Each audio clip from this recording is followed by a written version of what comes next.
Hey, what's up, everybody? Welcome to the Wrestling Rundown episode. I believe it's 145. I think it's actually about right. But it's in the title though. But I think it is 145. We're back to our old format now. I'm here with, Chris. and I'm Owen the What's for Birdman Zach Finch. Ryder? Zakh. I don't. Wait, what?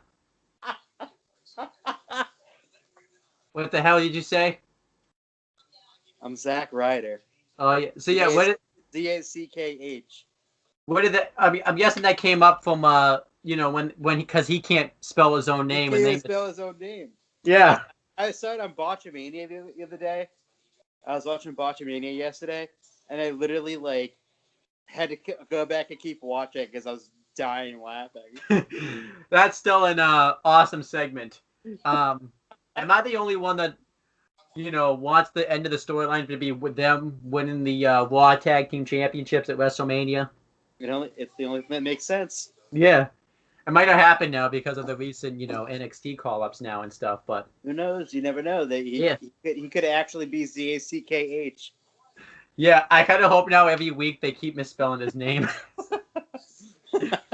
I still don't. So we know he messed it up, but I still don't know if the people, writing that actually do the graphics when they come out. I wonder if that was on purpose or if they was a bot and they just tried turning it into a storyline and then Zack Ryder messed it up himself. I think it was a mistake on their part, and then Zach just messed up his own name. Yeah, by accident. That should be his name now. Zach Zach Ryder. Or it could be Zakh Ryder. Yeah. But yeah, enough messing around. We got stuff to do.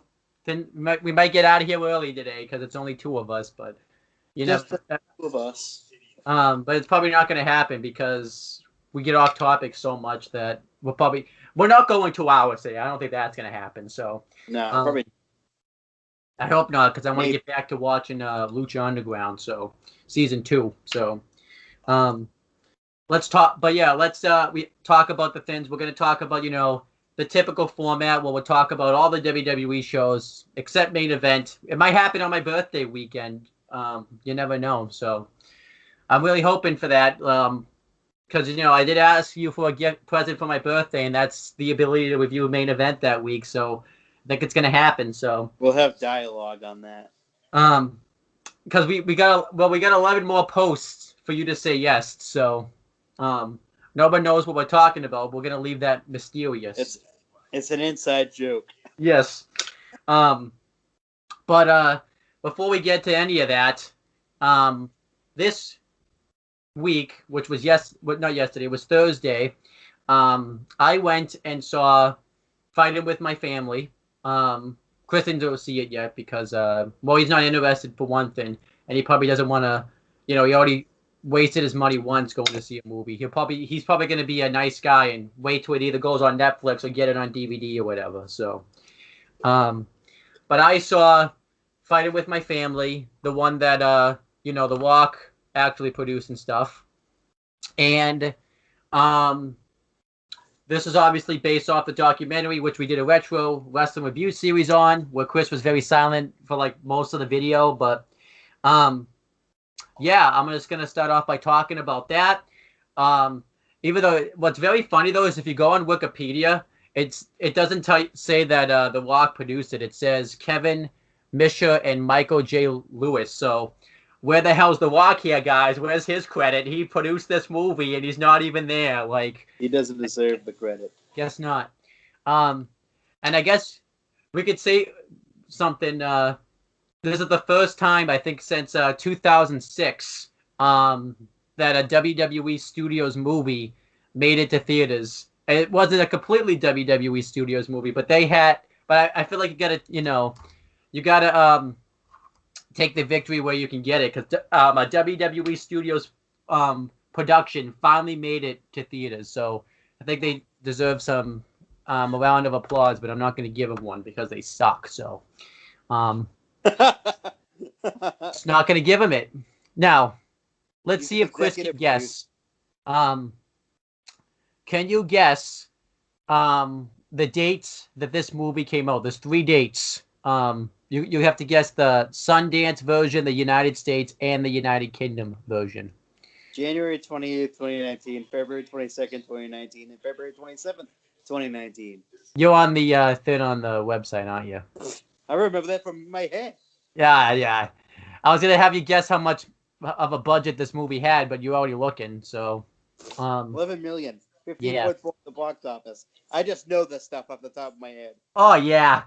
Um, you cheat. You're just cheating. Do you ever do anything fair and square? You always get to cheat. Yes. But yeah, I'll just quickly break down the movie like we talked about before. It's basically you know, it comes off the Fighting with My Family documentary, but obviously it's not exactly you know, realistic. It's not exactly, you know, right off the documentary they did, you know, make something, not make some things up, but they did enhance some things along the way. So, like you know, the part where they where she actually gets signed and she actually goes through the NXT process. Obviously, that's not true because NXT wasn't really a thing yet. It was still FCW at the time. So, but yeah, I'll quickly break down the movie. So it starts off with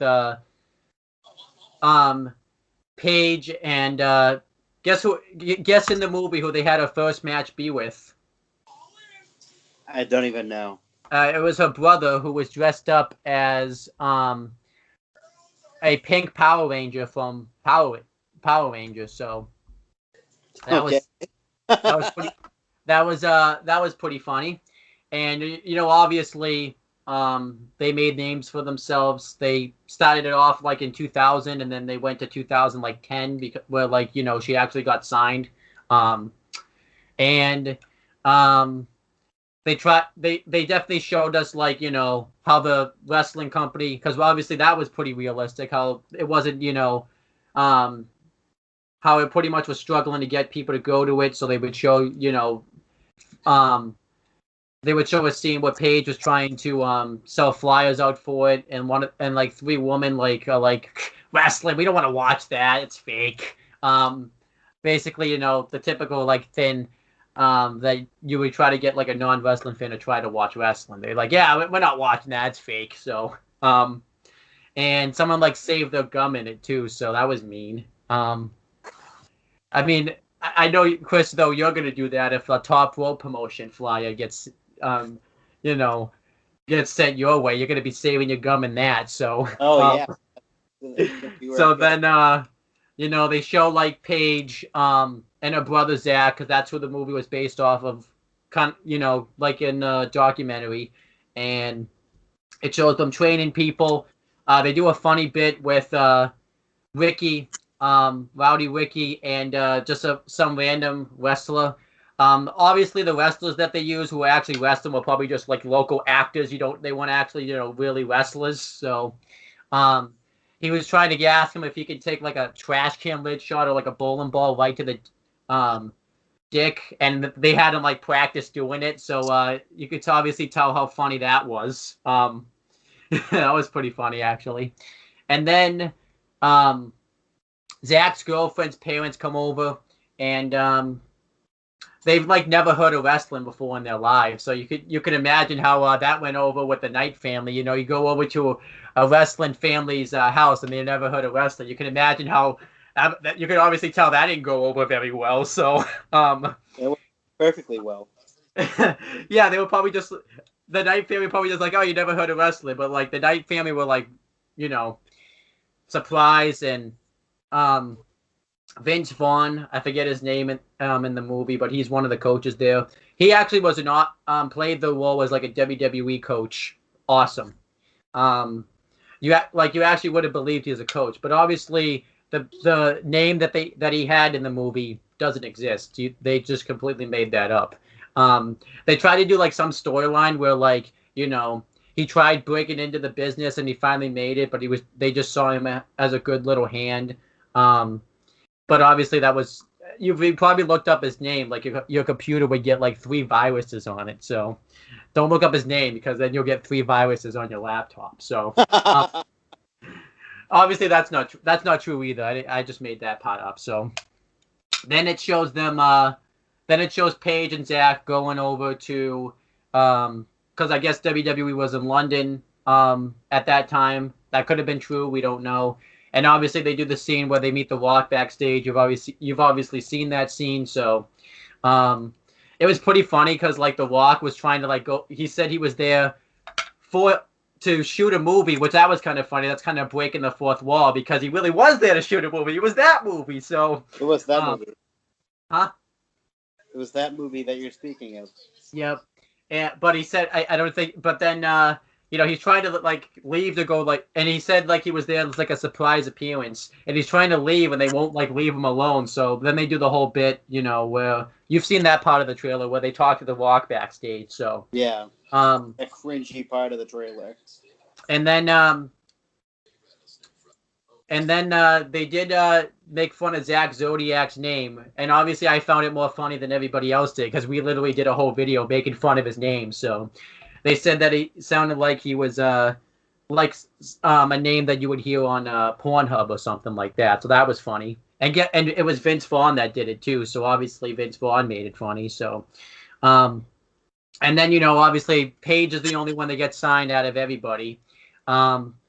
So she gets upset, and then they do the whole storyline where you get to see Zach struggling about the fact that he didn't get signed because he has a kid in the movie, which in the documentary, I don't think he did have a kid in real life, but they obviously pushed that up to when Paige got signed because they wanted us to, feel sympathy for him.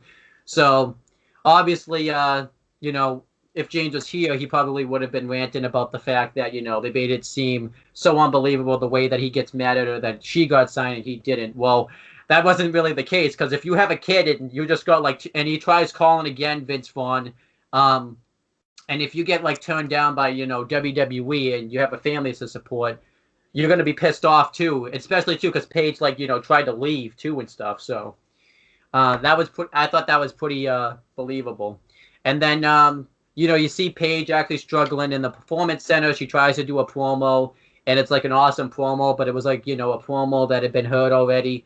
So Vince Vaughn shoots that down. They did a promo battle with all the women, and obviously all the NXT people were trashing Paige, which obviously that part's not true because it would be the opposite. They would have been trashing the models and not, Paige, because they would have actually known who Paige was. So, because obviously people who watch NXT typically watch the indies and stuff too, so they would obviously be like, "Oh, it's Paige, yay!" So, well, they wouldn't all go yay. They would be like, "Yay, Paige, yay, Paige, yay!"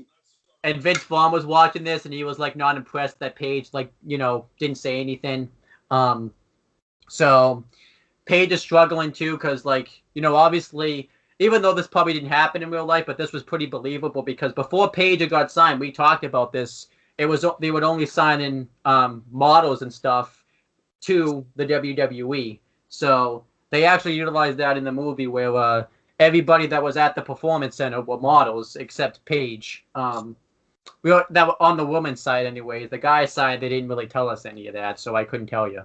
I like that part of it because they were trying to do a thing where Paige was locking up with them, and the model had no clue what she was doing, and Paige was awesome, and they do a whole thing where Paige really gets hit, so then Paige really hits her to kind of get her to work with her, and Vince Vaughn's not happy about this. He forces Paige to apologize.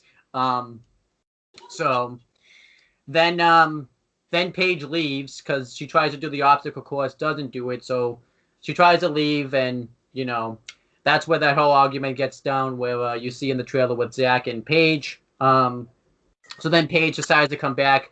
Obviously, you probably saw it too, in that part of the movie. Paige, the actress that plays Paige, probably went to to what she actually looked like in real life to try to make Paige look actually like a model. And then they do the whole thing where she gets to WrestleMania. And they do a bit with Sheamus and the Big Show actually were in the movie where they have a conversation with each other about food because Big Show wanted to have as many hot dogs as he wanted, and Sheamus is trying to talk him out of it because he's got to go have a match at WrestleMania. So, and they do the bit where Paige meets with The Rock, and they do like a phone call where Paige calls the Knight family, and this is when they reveal that Paige is going to have the match on Raw with AJ Lee. What was awesome about this, and I found this hilarious, is they tried to make it seem like that crowd was very into that Divas Invitational at WrestleMania 30. No, people weren't into it. You want to talk about that? It was shit. Yeah, because nobody was into that Divas Championship match at WrestleMania 30. They were probably quieter than a mouse. But obviously it's Hollywood, so they're gonna make it seem like they were into it, but wasn't the case at all. So don't even try any of that. So you're not gonna fool me, Hollywood. And then it kind of builds up to the Divas Championship match, and then you get to see Zach, and Zach starts to see that even though he didn't get signed by WWE, he sees that he can help other people, influence them by signing with the company. He's training a blind kid how to wrestle. And then he's one of his friends was like selling drugs and stuff, and he stopped them from selling drugs. I do got to talk about this scene because he like goes to pick up like one of his friends, and I don't know what I told you about this. I don't know what they were doing. They were like throwing stuff like at like a street light and stuff, like a brick and a hammer. Like, what are you guys doing? Like, you guys lose something up there or something? Like, I don't know what they were doing. So, I bet Chris, like, if you saw that, you would have been like, what are you doing? But maybe you wouldn't. Maybe you wouldn't have, Chris. Maybe you would have been like, oh, I know what they're doing. Owen's just being an idiot and nitpicking stuff. But no, I was just like, what are you doing? So yeah, you are. You are being an idiot, nitpicking something. And then it shows the build up to Paige's Divas title match. What was funny about this is Vince, like, because it's Raw, it's live, so like Vince Vaughn is knocking on Paige's door to go out there because like AJ Lee, who's played by Thea Trinidad, she did an awesome, she played AJ Lee the role really well. Like, it's almost as if it really was AJ Lee. It obviously wasn't, but she can like throw her voice as if she is AJ Lee. So I thought that was awesome.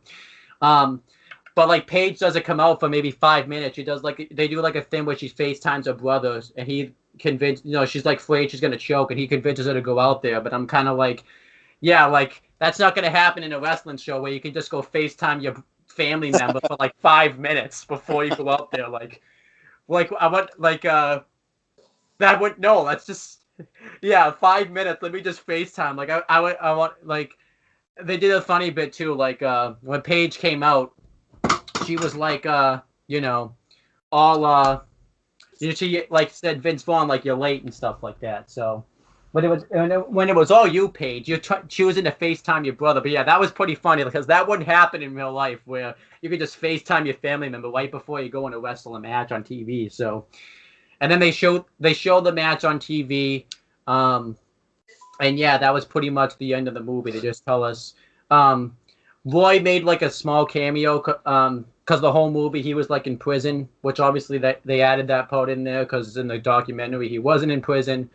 But yeah, that was pretty much the whole movie. I thought it was a great movie. I thought it presented wrestling in a very positive way. It shows, the process of actually getting into WWE. And obviously it's a nice family movie, so I would give it an A-. Chris, you can't grade the movie because you haven't seen it yet, so.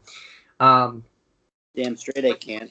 Yeah, but obviously this movie's doing very well so far. Rotten Tomatoes is giving it a 91%, and I don't know what IMDb is giving it. I haven't looked it up yet, but when I hear for that, so is there anything you want to talk about this movie that even though you haven't seen it? Okay, you just want to move on? Yeah. Okay, that was about 10 minutes, so I went as quick as I could. So, now let's get into Raw. You want to go into the Raw notes? Say when it happened, the commentary team, everything. Okay, so Raw just happened. It just happened to be on a day. It happened to be on February 25th, 2019. I know that might be wrong. It's my dad's birthday. Okay. So then it was right then. they hyped up the night as being the return of the Big Dog Roman Reigns and Ric Flair's 70th birthday party. That Yeah. was the overarching story for the night. And they continued up the storyline with Becky Lynch, where she appeared on Raw, Raw's SmackDown. She get arrested, which happened, by the way. Yeah. And she was taking selfies. So Raw opens up in a very positive way with Roman Reigns coming out to an absolute hero's welcome. Thunderous ovation for Roman Reigns. Absolutely deserves it. It's a very emotional return because he comes out and basically says that his leukemia is in remission. Yeah. That he beat leukemia again for a second time, which just it's the best news that we could get. Phenomenal news. Just an awesome segment. And Seth Rollins, of course, too, came out on the ramp afterwards and joined his Shield brother and one of his best friends in the world on stage, and just a great segment. Yeah. I thought it was phenomenal. The fans definitely embraced him very well. I even like how there was like no commentary in the beginning of Raw. They just cut right to that. Like there was no commentary. I don't think that whole segment until he left. And he went about a half hour. Because I think he was shooken. I don't think he expected to get like as big of a pop as he got. Because he's coming back from originally being booed, and I don't think he expected to get booed. I'm saying, but I think like I think he was like, wow, like I everyone was really for me here, and it was definitely a very positive opening to Monday Night Raw, and yeah, he announces his back, and I never would have thought like we would be sitting here today, and with this positive news, because I didn't think Roman Reigns was gonna even make it to WrestleMania 33. Let alone no. Well, he was already at WrestleMania 33, so um, so I don't know how he's gonna make it now, but I'm at WrestleMania 35, and I never thought, I didn't even think he was gonna make it to WrestleMania 36. I thought he'd be back around after that. Like I thought he was going to be gone 2 years, but it's awesome that he's back. Enough of fans with saying that they faked this as a storyline. Because I know you're going to bring that up anyway. So enough of that. Just it's so inconsiderate. Yeah. For them to even think that is possible. Yeah. That they would even they kept equating it to Vince McMahon. First of all, Vince McMahon didn't fucking die. Yeah. It was a part of a story. They didn't make up that Roman Reigns had leukemia just so that he could come back and get a huge pop. Yes. That is low. That they'd even think of that. And there's been so much hatred towards those people. Yeah. Because there's been leukemia survivors. One leukemia survivor said he came back. His leukemia went into remission 48 days after he had it. Yeah. So No way. It's physically possible for you to not have leukemia for a while. Yeah. Like, it doesn't have to be. You don't have to look like a typical, cancer patient to have leukemia. Yeah. Exactly. Roman looks fucking phenomenal shape. He didn't Yeah. lose any of his hair. Really didn't lose any of his mass either. Yeah. Exactly. Like, it's just unfathomable that people would think of that. Yeah, but this segment was awesome. And yeah, Seth Rollins coming out and embracing him was awesome.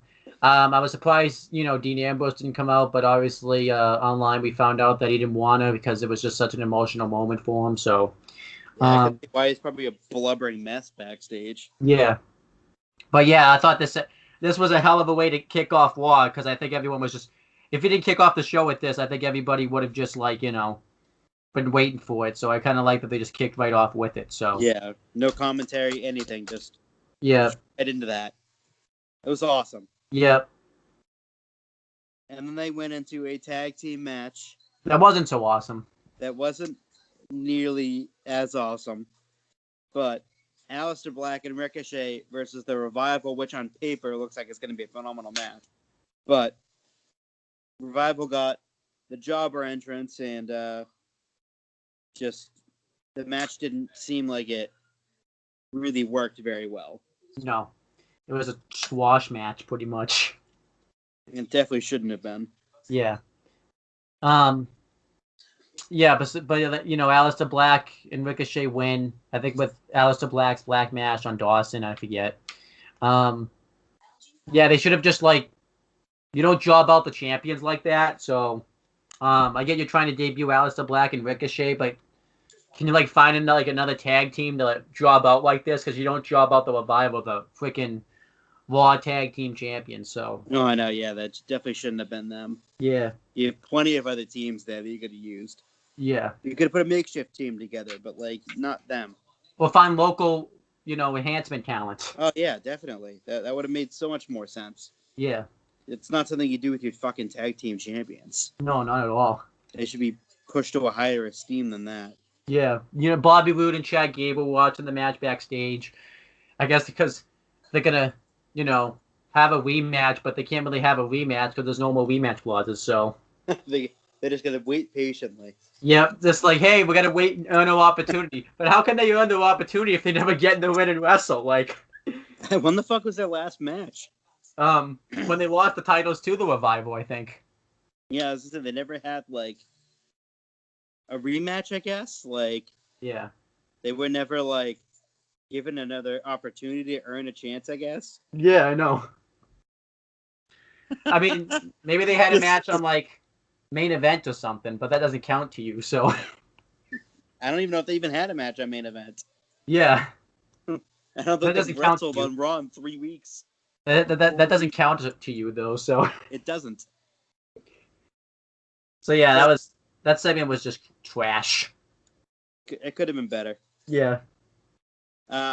Next up is Baron Corbin, and he goes on his typical "I'm a heel heat" tangent about Roman Reigns again for the second time. Yeah. After he said it after Roman announced that he had leukemia, and then basically this is a follow up to that, Yeah. where he said that Roman better not get in his way. Ooh, He tries to like say that he scary really. Baron Corbin. Yeah, he tries to say like he really didn't mean it. He was under so much pressure as being Raw general manager and an active competitor on the roster at the same time. He was saying things that he didn't mean, but Ooh, then big scary Baron Corbin. huh? Big scary Baron Corbin. Ooh. Yeah. I like this though, considering what it set up later on in the show. Oh yeah, it's definitely something it sets up something later on. Yeah. I think I was kind of mad because it's like, dude, the dude just came back and you're fucking already doing this type of crap. So. And then they do a variety of backstage promos, and it looks like Shawn Michaels and Johnny Gargano like have an interview, but you can't hear the audio. Yeah. It's like a video. I thought we were gonna be able to, so that's why I wrote it down. I was like, did they do these on YouTube or something, and you have to go on them that way and find it? But no, I guess not. They were just why would you even bother doing an interview if you're not even gonna find it anywhere? There's no audio. It's just them. It's just video of them doing an interview. Yeah. And it's not even Johnny Gargano that's talking. It's fucking Shawn Michaels. Yeah. Well, Johnny Gargano like pops up behind him out of nowhere. Photo bomb. It's like they're like they're lip reading kind of. Yeah. They're mouthing things to each other. Yeah. But they're fake talking. I liked it though. Yeah, I mean, I'm indifferent. I don't know. I would kind of rather if anything, it should have been Shawn that was like, you heard him talk about Ric Flair. Yeah, exactly. He was there in person. And then Snoop Dogg cuts a promo. It's probably high. I wouldn't doubt that for a second. Because if you go on his Snapchat stories, he's like always smoking blunts and stuff like that. So that man loves marijuana. Yeah. That's basically just wishing Ric Flair happy birthday. Yep. And we had Elias on in the ring. I don't think he even could perform anything. Yeah. Before it was Lacey Evans first, right? Yeah, Lacey Evans interrupted him first. Lacey Evans interrupted him first. She came out and did her entrance, turned around, went back again for the 346th time in a row. Yep. That gets it down. And then We don't do that here. Something else. -5 stars. Sure. Then How can you can't style rate a segment? I can. Okay. Then Dean Ambrose comes out, and he's being his typical goofy Ambrose self, Yep. where he talks about how he wants to play a song that's called Dirty Deeds. And what do you know? He played the song called Dirty Deeds because he hits Elias with a Dirty Deeds after Elias tried to hit him with a guitar. Which, What? if you every time Elias has gone for that sort of guitar shot, he's missed every single time. Well, he didn't miss Braun Strowman, but Strowman like no sold it, but he didn't miss it though. So he didn't miss Kalisto. Yeah, like when someone goes for the attack, when he gets off his chair and grabs the guitar and tries to hit him with it, that's like a 0% successful rate. Well, there's got some successful ways. He succeeded on Braun Strowman and Kalisto. So yeah, but that's from behind. oh, okay. I'm talking like when he's running and attacking someone with the guitar. Yeah, I guess that wasn't. When he ran into the Dirty Deeds. Yeah. Like that style of attack. That style of attack. He's 0%. Yeah, but I like this segment though. Well, minus the Lacey Evans part, but I liked the I just love the new Dean Ambrose right now, where he's just pretty much back to the way he was like from like early 2014 when the Shield originally broke up and stuff. So yeah, and in this segment too, he said that he wants to challenge Drew McIntyre to rematch, but this time around, it's he wants a no DQ match. yeah, I like that. But anyway, so Ricky Steamboat showed up. Can hear him again. Couldn't hear him again. Yeah. Audioless interview. Yeah. Do they even? I wonder if they actually talk, or if they're just moving their mouths, make it sound like they're talking. I think they're mouthing something just to make it look like they're talking. Yeah. Next, we had a tag team match with Sarah Logan and Ruby Riott with Liv Morgan ringside versus Natalya and Ronda Rousey. This match sucked.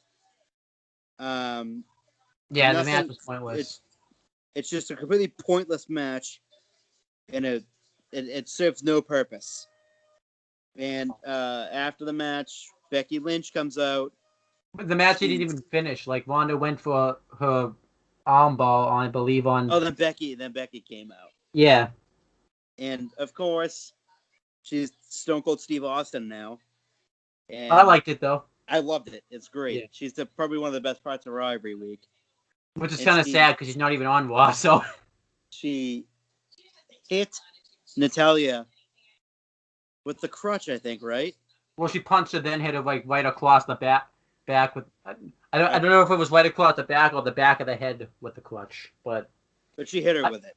Yeah, I did like though that like the security was like it wasn't like she came out like the security at first was like ready for Becky Lynch to come out, so. I thought that was kind of like a nice bit because it kind of shows like security. She fought through it though. But at least it showed like it wasn't like they weren't expecting Becky Lynch to come out. Like they actually expected Becky Lynch to be there. It's just WWE's got to hire better security guards, I guess. I guess so. Yeah. Just Becky basically gets arrested in the same manner that Stone Cold got arrested. Yeah. She was booked in jail and somehow had the time to take a selfie. Yes. All week. Somehow they allowed her to still have her phone. Yeah. Austin basically cuts the same type of promo that Snoop Dogg kind of cut. Well, you missed something. The cell phone promo. You missed something. What did I miss? The Ronda segment where she calls out Vince McMahon. Yeah, that's right. You didn't put it in your notes. Because it goes with this. You didn't put it in your notes. How the hell am I supposed to know? It goes with this segment. I thought you were gonna remember. She calls out Vince and wants to put an end to this. She wants Becky reinstated, but instead, by proxy, she gets Stephanie. Woo! Yay! Here comes Stephanie now down the ring, completely unnecessary, and basically, she cuts a fiery promo and lays the championship down, Yeah, and then leaves. I liked it. It added some intrigue Yeah, more to the story than it was already intriguing to begin with, but it adds another plot twist to it. it was very somewhat Punk 2011 storyline. Where Cena tried to do that. Um, like walk out of the company when CM Punk didn't get reinstated. So, Yeah, but I liked it. It was awesome. it was good. It was very good. Um, Ronda Rousey though. As, no, this is nothing on the company, but she needs to like not get. She needs to like put more thought into it. Not like think about stuff before she says things in her promos, because like she was like on Raw this week, what you tried to say like Vince needs to start making the right decision and stuff. Like she flustered her words like 30 times before she got that out there. So yeah, she does. like you noticed too on SmackDown, they had to edit that out too. Yeah, But other than that, I really liked it. yeah. It's still a good. It's still a good sort of segment. Besides the Yeah. match part. And then obviously we'll just address it. We addressed it yesterday. Obviously, then they led to the tweets with, Ronda and Becky, where, Becky said fake and all that. No, not Becky. Ronda said fake and all that. And yeah, they're not going to bring it up. So it's why bother? Like everyone's mad. Everyone's, like mad about it, but Ronda probably shouldn't have used, fake in the promo, but well, in the Instagram, post. But I think people are just like, getting way overzealous about that. It means, they're not going to bring this up. I don't even think they would have anyway. Yeah. So, like I said, everyone just needs to kind of like relax. Like I said, it's a trend too. Like they'll find something else next week to be pissed about. So, um, It's very trendy. remember, like everyone was like pissed off about I don't know, they were like pissed off at like, Dean Ambrose for bringing out Roman Reigns' leukemia, and then they forgot about it by TLC time. So Yeah, because they stopped talking about it. I'm just saying that because they'll stop talking about it, everyone's gonna like forget about it. So Are they going to be best friends again? Roman probably no. I don't think so. I don't think so. Becky Lynch and Ronda Rousey they never were best friends to begin with. So I was talking about Dean Ambrose. oh yeah. They're going to be best friends again. Well, at least it's not like they're just randomly best friends one day though. So it's been built. So Yeah. but yeah. Anyhow, continuing with basically, Steve Austin cuts the same type of selfie promo that Snoop Dogg cut, except for Steve's not high. But yeah. just basically wishing Ric Flair a happy birthday. I like to. He was probably definitely addressing the what chants too in his promo because he knew they were going to be coming. So Oh yeah, the chant that's like probably about 15 years not funny anymore. yeah, it was funny It the first stop. year. Like it literally needs to stop. Yeah. Like every time now, someone said something, they go, "What? Yeah. That's not funny anymore. It hasn't been funny in like 15 years." Well, it was funny when the first year. So Oh, it's once when Austin was doing it in like an 02. Yeah, it was yeah. hilarious.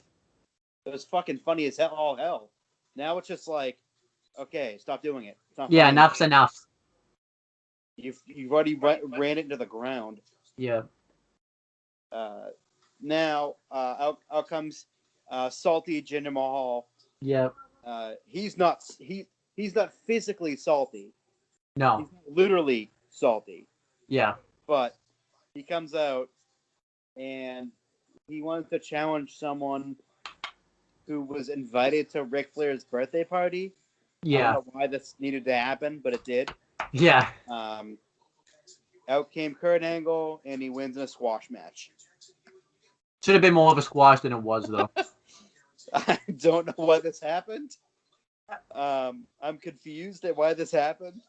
I guess just to make Kurt Angle look credible. Yeah, I still liked it because and the Sin brothers took like awesome bumps with the German suplexes and stuff too. So Oh yeah, but it like didn't need to happen. yeah, could have done something else, but I didn't hate it though. So A moment of bliss is next with Finn Balor. yeah, An interesting moment of bliss because her guest is the Intercontinental Champion yeah, Finn Balor. yeah, And of course, like every week on Moment of Bliss, Alexa starts flirting with her male guests. yeah, And she basically said, if you show me your abs, I'll show you my innuendo before Leo Rush came out. Well, we don't know that though. Maybe she was gonna say a piece of candy. Maybe she was gonna say a trombone. Maybe she, No, no. You know what she meant. We almost saw it. We almost saw whatever she was gonna show. I bet you hated Leo Rush this night. Oh well, that little midget. He ruined all the fun. He basically ruins it for everyone, to Corey Graves' dismay. Yeah. Um, Is I it thought is that that was more kind funnier of now funny. because of is that more funnier when Corey Graves gets mad about that type of stuff too because of his recent reports now too?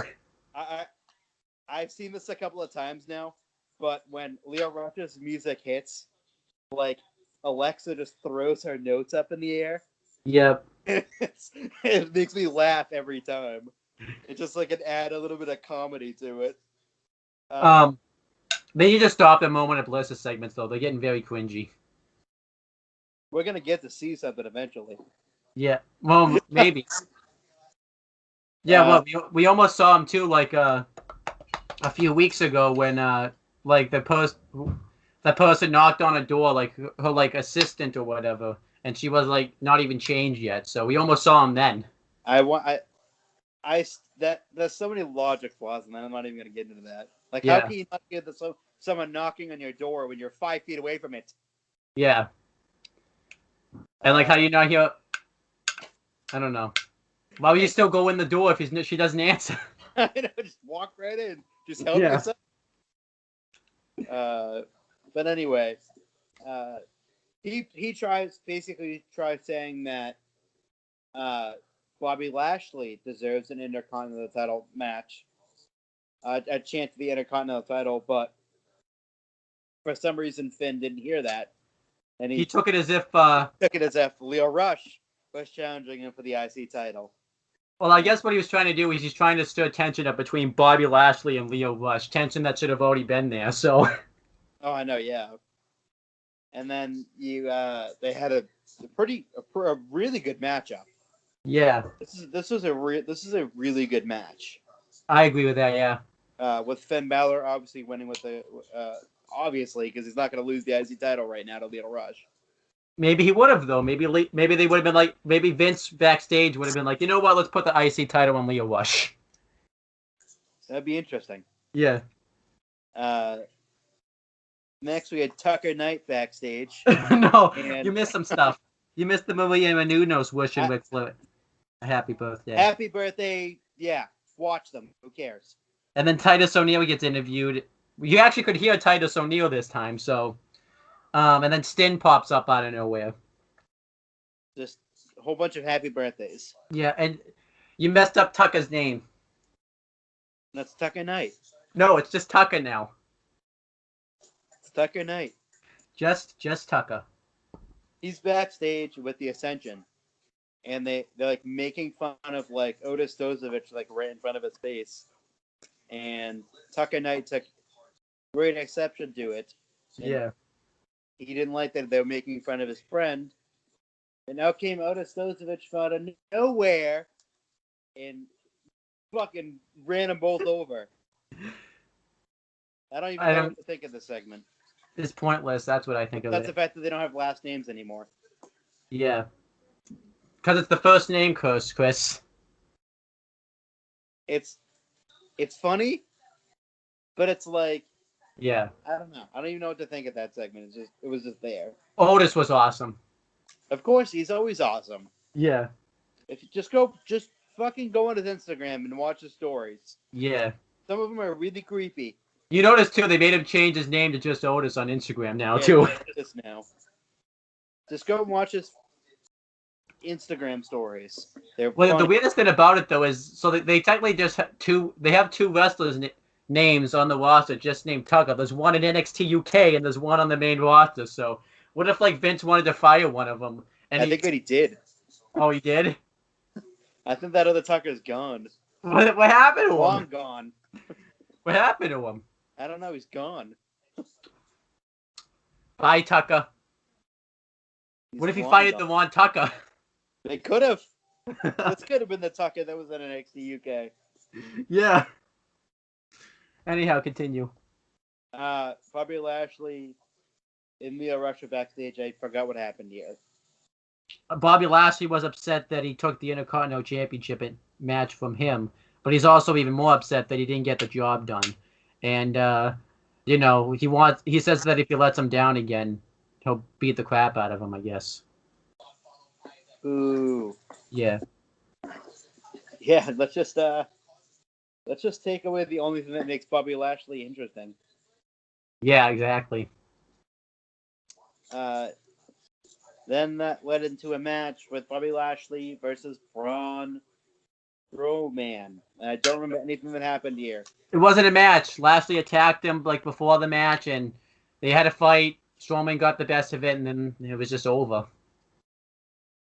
Interesting. Pointless. Very. Seth Rollins had an interview, and I forget what happened here too. Also, he says that he's happy that Roman Reigns is back. They're gonna grab a couple of cold ones, and then that was it. Yep. I liked it though. It was awesome. Yeah, and I remember it now. Yeah. Yep. That's good. That's a good one. That's a good man right there. Yep. He better be picking up the tab too. Oh, he's got that tab. Yeah. Well, actually, maybe Braun Strowman will pick up the tab because Roman Reigns. He's told Roman Reigns if he needs anything, he's there. So maybe Roman's like, I need you to pick up the tab. He has to pick up that tab. The tab was just picked right up. Yep. He saw that tab and just picked it right up. Yep. Ric Flair arrived for his party. Yep. Okay. Nothing else happened here, I don't think. Well, I thought something was going to happen, but nothing happened. Something did happen, though. Yeah, not right then, though. They did it because it's Black History Month. WWE again with another excellent Black History Month video package. Yeah, but they've done the same guy for like 3 weeks in a row. Do other people? Hey, at least they're doing something about Black History Month. They did. Well, I guess they didn't do anything last week. I think they forgot last week. Yeah. Anyway. Also too. Yeah, I think Vince just has a weird fetish for Martin Luther King Jr. Well, it is Black History Month, so I mean. I'm just saying, like he only does Martin Luther King Jr. Maybe like he's thinking no one's noticing, but I'm noticing. You're the only one. Hey, you know what? If it doesn't happen next week, then maybe it's nothing. Could be. Yeah. I'm just saying. Anyway, we have Dean Ambrose. Dean Two Belts Ambrose. Yep. Versus Drew McIntyre in a no disqualification matchup. Yep. This is a much better match than they had the week before. Yes. But Drew McIntyre wins again, I think, right? Yeah, he does. But interestingness. Well, he missed that Elias interfered too. He threw Ambrose. Elias interfered in it because of it called back to earlier in the night. Yep. When Dean hit him with dirty deeds, but the 4 heel members of the group. Well, 3 heel members of that Braun Strowman, not Braun Strowman, the Baron Corbin crew with Yeah. Elias just beat the shit out of Dean Ambrose. Which just kind of doesn't make any sense. Out came Seth freaking Rollins, which surprised me because I didn't think they were doing this yet. Yeah. And Well, this surprised me too because I thought the guy was supposed to be injured too. Yeah, he is. I think he's still hurt. Well, I heard he was partly cleared on Raw to do this. So. And then the surprise. Next, out comes Roman Reigns to even bigger pop. Yep. And they go down, they hit the ring, and they save Dean Ambrose. Yep. They saved, I repeat, they saved Dean Ambrose. The guy who stuck his knife in Seth Rollins' back the night that Roman Reigns went out with his leukemia. Yep. And they go down, they hit the ring, and they save him. And, you know, they celebrate him and Roman and Seth take out the heels, and they, you know, embrace each other. And when they go up, they walk up the ramp, they get to the top of the ramp, they look back, and Dean's getting up, and they look back at Dean, and Dean's smiling with appreciation for the save, which could lead to tomorrow night, which is Monday Night Raw, in a Shield reunion. Exactly. I'm still. This segment was just because we didn't. This segment was just awesome. On all sorts of levels. Even though, like I said, it doesn't make any sense that Elias is involved with Corbin's group because he's been beaten down by Corbin's group too. So. I know that actually. Now that you say it's kind of weird. I didn't catch that. Yeah. Yeah. They spent weeks just beating the shit out of him. Yeah. Like 3-on-1. Yeah, but I still love this. This was awesome. This was great. Great all around. Just a decent match. Yes. But the post match is where the money is. I think they could have used the no DQ stip a lot more than they did. Oh yeah, they didn't use it all that much. Yeah. And then that was followed up by one half of the women's tag team champions, Bayley, versus one half of their challengers at Fastlane, Nia Jax, and for the 896th time, Nia Jax is main eventing Raw. Yeah. Well, not the main event segment, but the main event match on Raw. And doesn't make any sense that the Samoan Slaughterhouse are just out of nowhere getting a women's tag team title match too. They just granted it. Yeah. You know, Nia Jax did an excellent job of running into that the pod by herself. Yeah. Nowhere in sight, and she just ran right into it. Yep. This match is just not even noteworthy. Yeah. It's the same fucking match that they've always had. Boring as all hell. I completely forgot that this is the main event match for Raw, because it was like 10:30, and I was like, oh, they still have the Ric Flair thing to do. Yeah. Like, oh shit, this is the main event, the main event match on Raw. Bayley won too with the elbow drop too. And oh my god, I fucking laughed hysterically because she landed on fucking Nia Jax's face with the elbow drop, and I was like, oh, that's fucking karma. I hope that was on purpose too. I wish it was. Yeah, I don't think Bayley's the type of person that would do that. So. She fucking hit it right in the face, and I started laughing. So Bayley wins. Yay, we get to see this at Fastlane now. Yay, yeah. Something new and original. Yay. At least we're getting it out of the way now. I'd rather have it hit now than at WrestleMania. So. Yes. But you never know. They might do it at WrestleMania too. Who knows? These might be the only fucking challengers every week. I think they're the only 3 years. Well, on Raw, Samoan Slaughterhouse is the only. Well, I guess the Wyatt Squad, but they're not credible enough to. I don't want to see them face, the Boston Hug Connection. This is why, I don't like the women's tag team champions, because all the matches that we have, I don't want to see any of them. So. Yeah, So maybe like Mainly all the teams are like on SmackDown.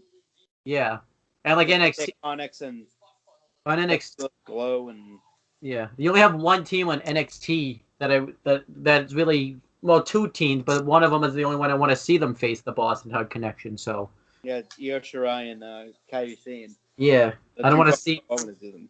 Yeah, The two people I want to see them face. yeah, But yeah. we got to start off painfully slow. Yeah. Painfully, keyword. I do want to say too, everyone that was so happy about these tag team titles in. They're just booked like every championship on the main roster now. It's literally booked like the Raw Tag Team Championships. Yeah. If you think of it, like it's booked almost the same exact way. Yeah. Fucking weird. So the main event of the evening, the Ric Flair 70th birthday celebration.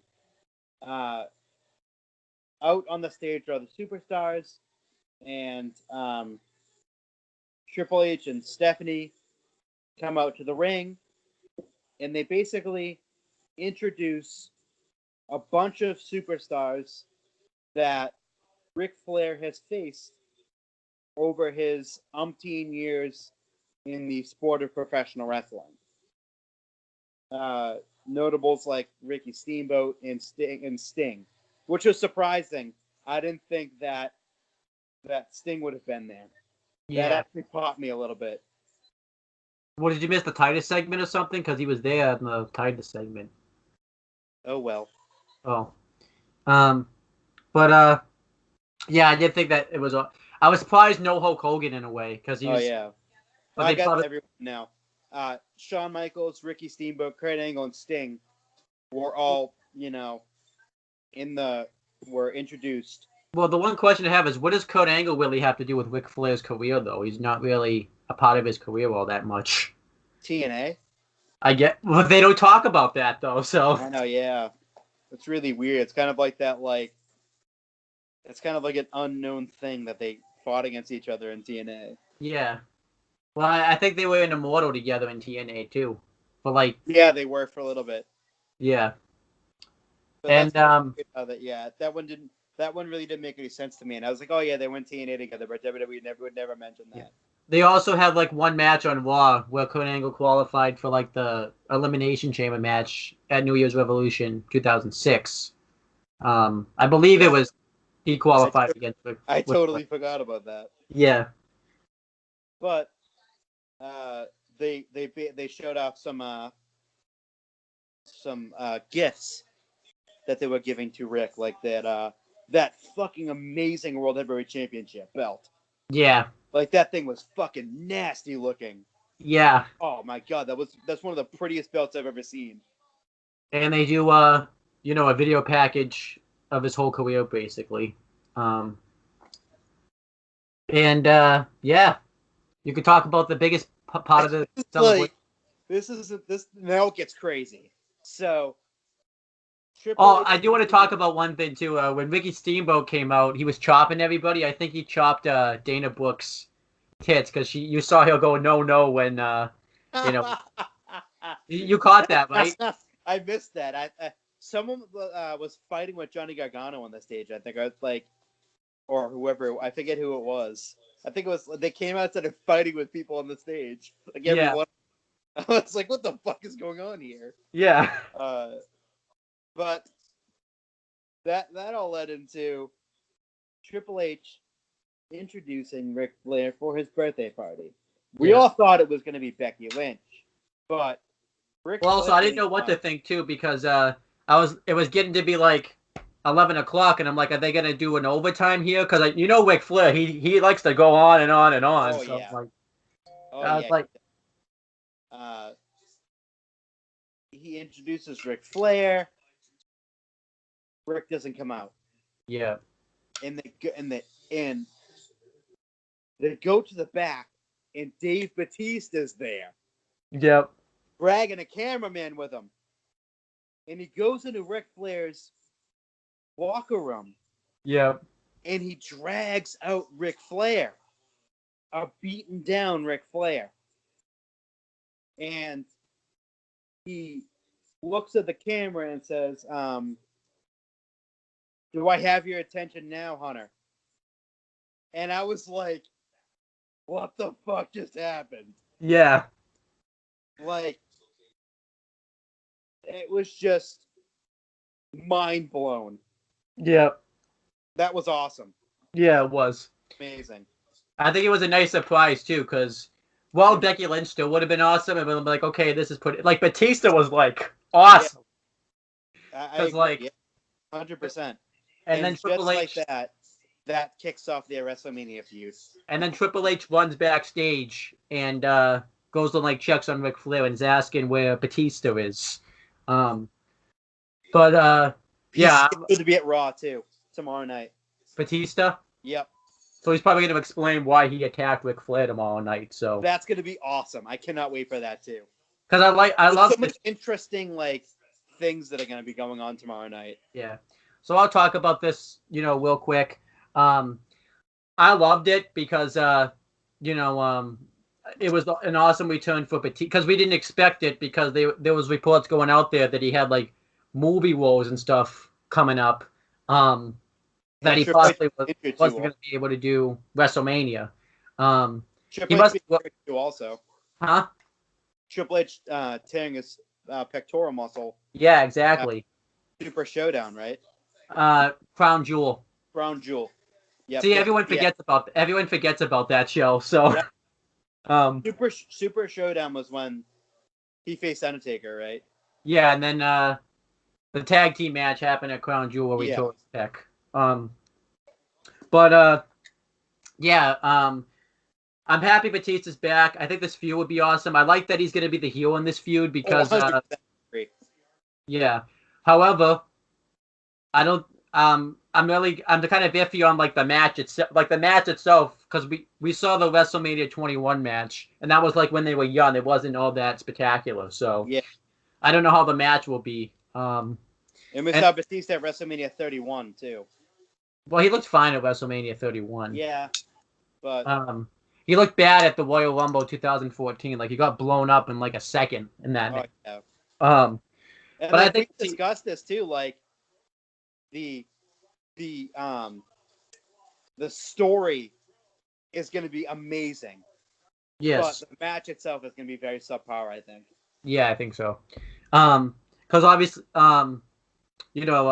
obviously too, Triple H, thinks he has to go 20 minutes with every match he's ever in, when this match probably could go like 10 minutes or 15 minutes. So yeah, it's all a good story in 10 to 15, but it's probably going to go 30.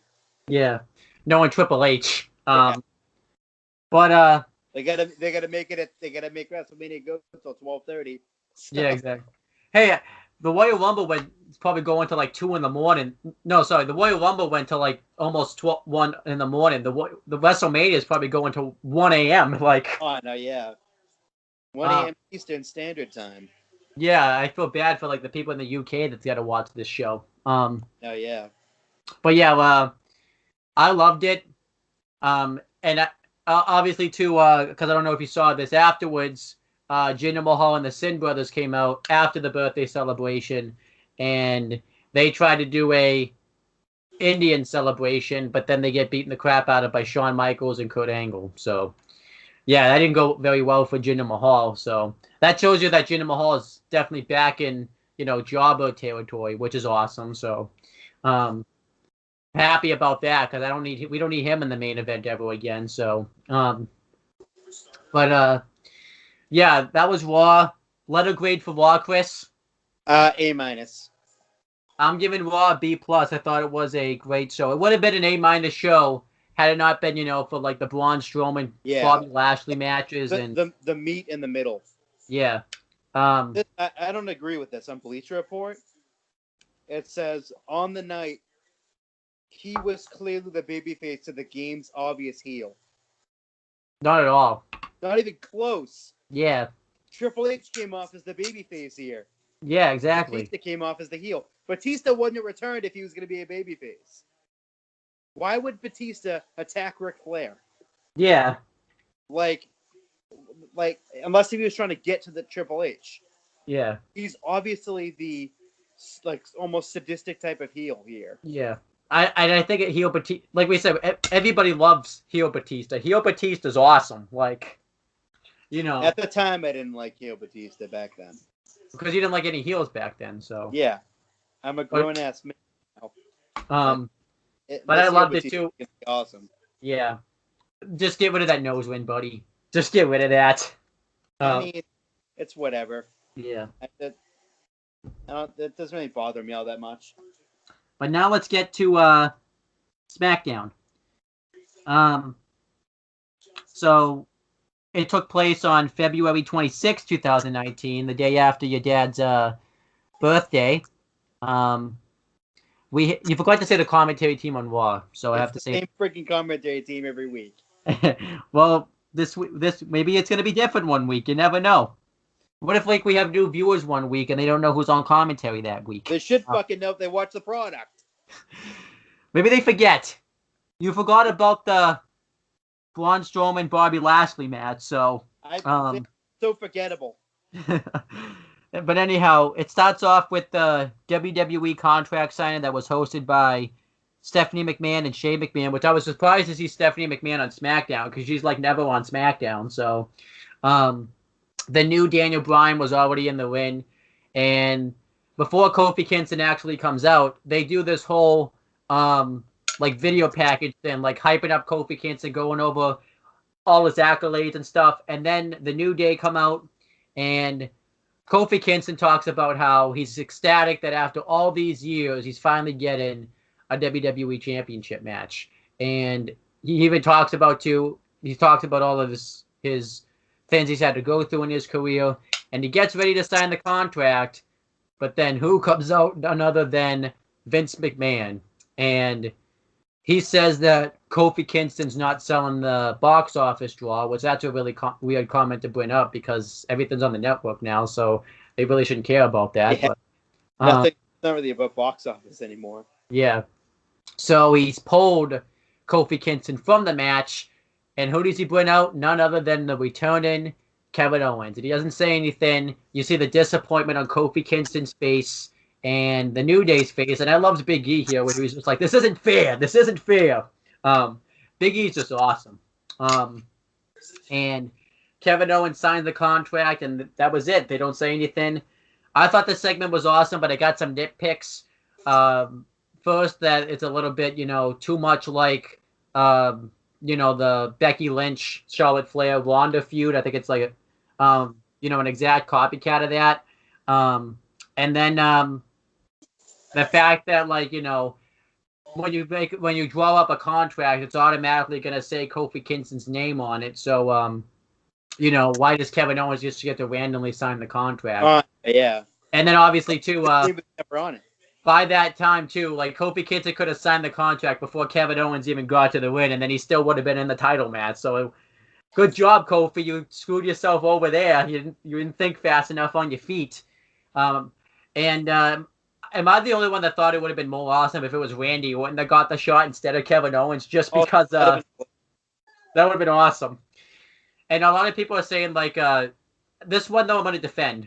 That it doesn't make any sense because Vince McMahon, got beaten the crap out of by Kevin Owens, and why is he, giving Kevin Owens a title match? Everyone's going to remember, Vince McMahon's a weird dude. He literally asked AJ Styles to punch him in the face on SmackDown, so... Don't ever question why Vince McMahon does this. Vince is a weird-ass human being. Yeah. But this segment, other than that, though, it was awesome, though. I thought the return of Kevin Owens was awesome, because I didn't expect him to return, especially, just before Fastlane. And obviously I love this, too, because it makes us want Kofi Kingston to be champion even more, because the push of Kofi Kingston isn't over yet, so I loved it. What were your thoughts on this segment? It was great. Yeah. It was really good. It saves Kofi for WrestleMania. I was wondering how they were gonna do it. Like the Kofi aspect of it, they were like, I felt like it was that they should have had it at WrestleMania, and I think that's what's gonna happen. Yeah, and I think Kofi, if this could all be awesome too, if Kofi wins at WrestleMania too, because if he doesn't win, then why did you do this? I know, why push it up? Yeah. Well, this was awesome. And then Kevin Owens, Shane McMahon, and Stephanie McMahon are backstage. and this was really weird. So Kevin Owens is a babyface here because he's like remorseless that he stole Kofi Kingston's title match. So he wants to make a tag team match with Kevin Owens and Kofi Kingston versus the new Daniel Bryan and Rowan, because Rowan's one of the names of the first name curse. So, long time ago. Yeah. So they say they have to think about it. Well, I guess they agreed because they advertised it later on in the show, so they agreed to it. So yeah, I thought this backstage segment was fine. Sets up the main event. So then we have. So I'm just gonna say on SmackDown we were supposed to get Cesaro versus Johnny Gargano. So I'm in the match waiting for it, and I should have noticed that this was a tag team match because it said the ball, but I was like, okay. It probably just says the bar because they typically would just do that, if the tag team's already out there. So oh yeah. then I hear Jeff Hardy's music go off, and nothing really, I'm just thinking, okay, maybe they changed the match. It's going to be Jeff Hardy versus Cesaro instead. But then we see Matt Hardy out there, and I'm like, what the hell is going on? So then the Hardy Boys pretty much return right here. And then that's when I paused because obviously I didn't pause when I heard the music because Jeff Hardy's been using this theme song anyway. I didn't pop it I didn't pop it first. Yeah. But that's awesome. Yeah. It's awesome too because he's back. He looks like he's in great shape. Matt Hardy anyways. And they seem to have a really good tag team match where the Hardy Boys win with the Twist of Fate into the Swanton Bomb, but I just thought this match was really good, and I'm happy to see the Hardy Boys back. I hope we get a SmackDown tag team title match with them versus the Usos, which I think would be awesome. So, your thoughts on this? Oh, it's awesome. I love the fact the Hardys are back. From what I'm reading, the Hardys look like they're going to be in line for a tag team title shot at WrestleMania. Yep. Which is awesome. Love the fact the Hardys are back. And because Matt was out, they added another year onto their contract because they can do that. Yeah. So him and Jeff are both under contract for another year. So I bet maybe Jeff's thinking, dude, I wanted to be done retirement. Why is he gonna get put out of action like that? That he's backstage, pissed off, Jeff's got to work a whole another year. And Matt's just what was I supposed to do? I was out for a whole year. It's well, why didn't you just tough through it? And Jeff Hardy's throwing stuff backstage, all pissed. He's got to work another year. Ooh. And then it cuts to Aleister Black and Ricochet backstage, who were watching the match on television, and they're talking about it. And then they just randomly noticed that Lana was there. Because I guess they're not allowed to notice until the camera turns on. So Lana's checking them out and says, I'm just checking out the competition for tonight. Are you sure you were checking out the competition, or were you just check? Because that did not like you were checking out the competition. So yeah. She says that there are a bunch of jokes compared to Rusev and Shinsuke Nakamura, and Ricochet says he loves proving people won, and Aleister Black says that that it's written on his skin and he's going to make them fade to black. Didn't like this segment. I thought it was very unnecessary, so not a fan. It's really weird. Yeah. Oddball type of segment. Yeah. And then we have the next inductee to the Hall of Fame announced. It's the Honky Tonk Man. Now while we're here, it shows a video package for him, but any memories you have of the Honky Tonk Man? I mean, yeah, I think he's deserving. Yeah. Any best moments you have of him? Being the longest reigning Intercontinental Champion of all time. Yeah. A few I have is, at SummerSlam, the very first one, 1988, when he calls out an open challenge and he's wanting someone to come out there and wrestle him, and the Ultimate Warrior squashes him in 30 seconds. Poor Honky Tonk Man that day. Poor Honky. Yeah. When he comes out as the member in the 2001 Royal Rumble match and he gets cracked over the head with a guitar by Kane. So basically the memories I have of him just getting the shit beaten out of him. He was the one that started the tag team of the Mega Powers because it was him beating down Macho Man Randy Savage that allowed Miss Elizabeth to go out there and get Hulk Hogan. So there's another one. His weird segment that he did with Jake the Snake Roberts, like with a snake with a guitar and stuff, that was weird. Yeah. His tag team Rhythm and Blues with Greg the Hammer Valentine. That was a pretty good tag team right there. So, those are all the moments I can come up with. So, and obviously, him showing up, with Santino Marella when he was doing the honka meter segment. So, and then obviously, him showing up on an old school episode of Raw, cracking Heath Slater over the head with a guitar doing the 3MB Tons of Funk match. So, those are a few I can come up with. Then we had R-Truth's U.S. Championship Open Challenge. He says he's doing this for his hero, John Cena, which that doesn't make his childhood hero too, John Cena, which that doesn't make any sense because he's older than John Cena. So, and he's been in the hero. Yeah, but it's R-Truth though. He's very confused when it comes to that certain type of things. So he calls out an open challenge for the belt, and at first, Andrade and Selena Vega come out, and Andrade's going to accept, but then Rey Mysterio runs out and attacks Andrade. And R-Truth's not really sure what to do here, so he's like, what would his hero John Cena do? And they did a dance break before any of this happened, too. And Carmella says, why don't you face both of them? And R-Truth's like, you are crazy if you think I'm going to face both of them. But then he's like, you know what, John, I'm doing this for you. So look what you did, John Cena. Thanks to you, R-Truth had to have a triple threat match. Thanks to you. Yeah. And they proceed to have like a really good match for the championship. Rey Mysterio hits the 619 on Andrade, and it gets rolled up by R-Truth and loses. So R-Truth sneaked away with the title. I kind of wanted Andrade to win, just because if Andrade won the belt, at least the U.S. title would be like, featured a lot more, because I think with R-Truth, it's not going to get featured all that much. You could say, well, it could, but where was R-Truth was off TV for like 3 weeks before he was just on the show. So, but then I'm starting to think that the U.S. title is like a death curse. If you hold that belt, you're destined not to be on TV ever. Oh yeah. But then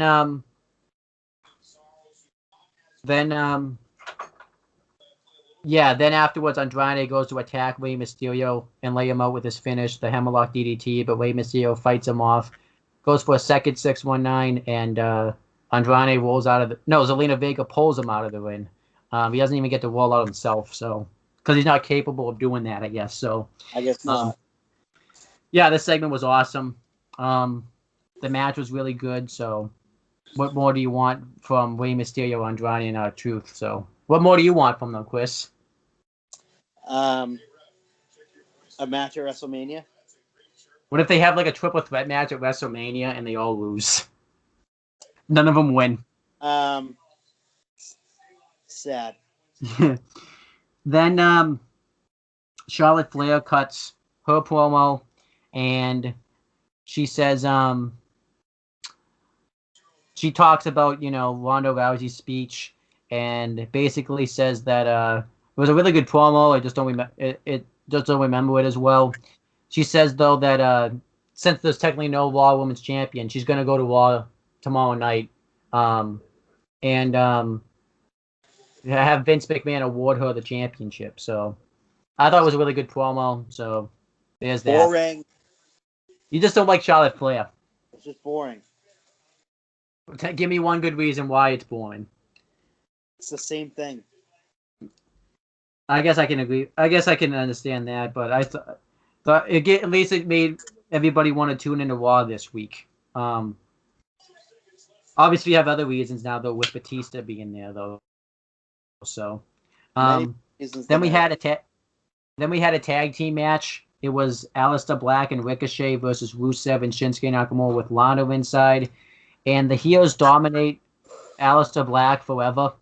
And then Ricochet gets the hot tag, and he gets dominated for a bit, and then Aleister Black gets tagged back in. He hits the Black Mash on Nakamura, gets the win. I thought the match was really good. And it kind of sucks for Nakamura because he didn't even get an entrance here. It was Rusev's music that was in the ring, so kind of shows Nakamura's fall from grace. He went from winning the Royal Rumble last year to being pinned in a nothing tag team match here. So that poor Nakamura, man. He's probably leaving too, which I don't blame him if he leaves. So, your thoughts on this tag team match? It's a nothing tag team match again. Yeah. I like the team of Aleister Black and Ricochet. Yeah. But I think they should have went after local talent again. Yeah, exactly. The match at least was better than the match on Raw, where they just dropped out the Raw Tag Team Champions. Another side rant. The Usos were supposed to have like a promo on this show, and then nothing happened of it. Like they were advertising it, and then they never had like a promo. So I don't know what happened. Maybe they ran it overtime. Maybe they were running low on time or something. So they could have. Yeah. Imagine like the Usos too would just wait, like as if this is live. They were just waiting on their promo, and then they just got in. It's like, yeah, you can't have a promo now, and the Usos are like, damn. Just sitting there all sad because they can't do their promo. Sad men. Yep. But then AJ Styles gets interviewed, and he talks about how he's pretty much lost in the shuffle now, but he said he's gonna get himself out of that shovel, and get back to being the top guy on SmackDown, because this is the house that AJ Styles built. He doesn't exactly say that, but that's basically what he says. But then Randy Orton, I guess his hard of hearing is like, the house that AJ Styles, what? And then that was it. He just leaves. I like this because this is a little way we're gonna get that match, but it was just so weird. Like Randy Orton was just like, the house that AJ Styles, what? I guess he can't hear. Yeah, I guess not. He's an old man though, so what do you want from him? He's already got bad hearing. Yeah. Maybe that's why he's been trying to whip Jeff Hardy's ears off, because he needs those ears. Or whatever. All right. Guess what happens here? I'm just gonna say these two words and you can guess. Lacey Evans. A 50-star match. Yeah. Yeah. No, she just shows up and leaves. Surprise, surprise. Yeah. What do you think? What is she trying to accomplish with this? What are they trying to accomplish with this? Big star in the future, I guess, right there. Really showing her talent. Then we had Kofi Kingston and Kevin Owens versus the New Daniel Bryan and Rowan. Before the match, the New Day did a promo backstage saying that they're upset that Kofi lost his title opportunity, but he's going to keep moving forward and hopefully get another title match, which maybe that's not going to happen because it's Vince McMahon there. He could just do the same thing again. So then they do their introduction, and they have a match. It was a really good match. The heels get the heat forever on Kofi Kingston. And you could see that, what Kofi Kingston and Kevin Owens weren't really working together with each other. Because obviously Kofi's mad that he took his title match. So eventually, after Kofi's had the shit kicked out of him, Kevin Owens tags himself in, goes off on the New Daniel Bryan, and eventually beats him with a stunner. He even hit, I guess that's going to be his new finisher now, because he hit the sit-out pop-up powerbomb, and the New Daniel Bryan kicked out of it. So Kevin Owens looked like in great shape. He hit a lot of cool dives in this match and stuff. And yeah, I'm excited to see the New Daniel Bryan versus Kevin Owens. And I'm excited to, see how Kofi gets his title match at WrestleMania. So that was SmackDown this week. I thought SmackDown was an awesome show. I'll give it an A-. The only thing I really had an issue with was just the Lacey Evans stuff and Rusev and Nakamura just being consistently jobbed out. But other than that, everything else was fine on this show. Your thoughts on the main event and letter grade for SmackDown? I thought it was a really good main event. Told a really good story. I give it an A-. Okay. And then now we're on 205 Live, which took place on the same day as SmackDown did. We had Aiden English, Vic Joseph, and Nigel McGuinness on commentary.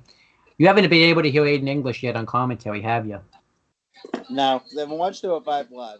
Yeah, and you missed the cruiserweight match at the Elimination Chamber kickoff, so no Aiden English commentary for Chris. Um, so um, we had the first match. It was a cruiserweight championship tournament first round match. Kalisto versus Tony Nese. They had an awesome match. Really good high flying match. Probably should have been in the main event slot in the show, and I'll get to that why in a second. You might have heard about this. So, but they proceed to have an awesome match. Kalisto gets the advantage early, but then Tony Nese hits a back body drop over the steps right onto Kalisto, and he throws him into the barricade back first. He chops him on the outside, but then eventually Kalisto tries to mount a comeback. He hits a 450, which is something that Kalisto never hits. And then when Tony Nese is trapped in the trio roll position, he hits a German suplex onto Kalisto. And then he goes for a shooting star press himself. Kalisto moves. And then Kalisto goes for the Salida del Sol. Tony Nese reverses it. And then eventually Tony Nese hits the running Nese for the win. And Tony Nese advances into the tournament, which obviously that makes sense because of his big victory. And he's been pushed very heavily as of late. So I thought it made sense for him to win. But yeah, this match I thought was really good. Definitely is a much watch. Chris, I know you didn't see it, but any additional thoughts you have as a outside from the outside looking in? Not particularly, but it's a good way to start off the tournament, though. Yeah, exactly. And then gentleman Jack Gallagher and Humberto Carrillo had a backstage segment, and they were watching his match last week against TJP. Maybe because they know they're never going to see a WWE match with TJP ever again, so they just wanted to savor the moment. But, gentleman Jack Gallagher says that under their tutelage, he could become a much well-rounded competitor, and he suggests he watch his match with Drew Gulak to see how he just does things on the mat. So this is continuing their whatever it is with Humberto Carrillo and gentleman Jack Gallagher. So any thoughts being on the outside looking in? Humberto Carrillo looks like he's awesome. Yeah, he is awesome. And then I like the feud with Gulak and stuff. And then Drake Maverick and the Canellises are backstage. Mike and Maria Kanellis, not any other Canellises. So, and they're upset because they feel like they were screwed out of the match last week with Cedric Alexander. And Drake Maverick says that he saw that he put effort in that match, so he's going to give him a match next week on this show. Not in the tournament, though, but I think they're expecting it. And Maria Kanellis is all happy because this is going to be the match that can make Mike Kanellis' career, which is probably not going to be. He's probably going to have like some squash match next week, and they're going to hype it up like, huh? Gonna make his career then. Yeah, make his career. But yeah, I thought this was fine though. Continues the Mike Kanellis storyline. So what were your thoughts about this?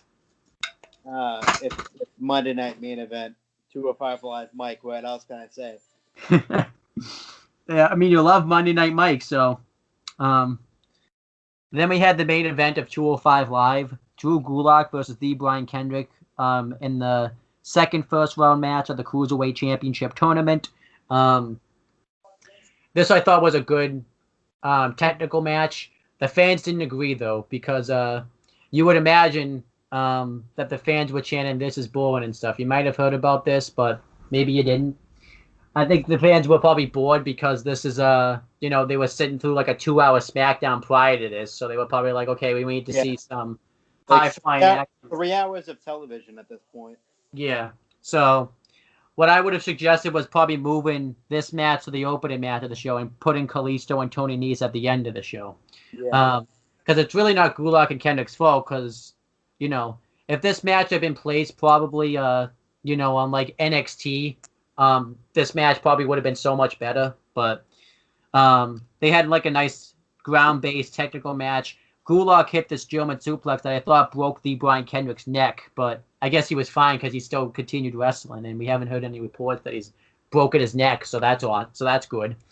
But Gulak gets the win with the Gulak, and Kendrick passes out, and now in the tournament it's going to be Drew Gulak versus Tony Nese in the second round, which is like the semifinals pretty much.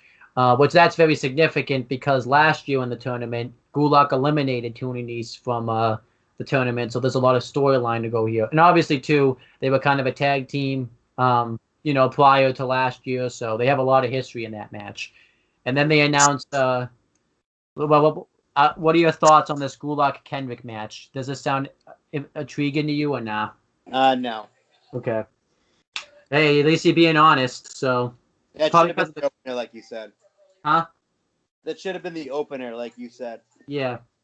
The match still was good. It just wasn't a one bad spot on the show. So, but then we find out the two other matches that are going to be, which these matches I think will not get the This Is Boring chant next week. It's going to be Humberto Carrillo versus Orny Lorcan, which that match I think will be awesome. And Akira Tozawa versus Cedric Alexander. This match makes a lot of sense because these are the two most recent challengers that have faced Buddy Murphy for the Cruiserweight Championship. So,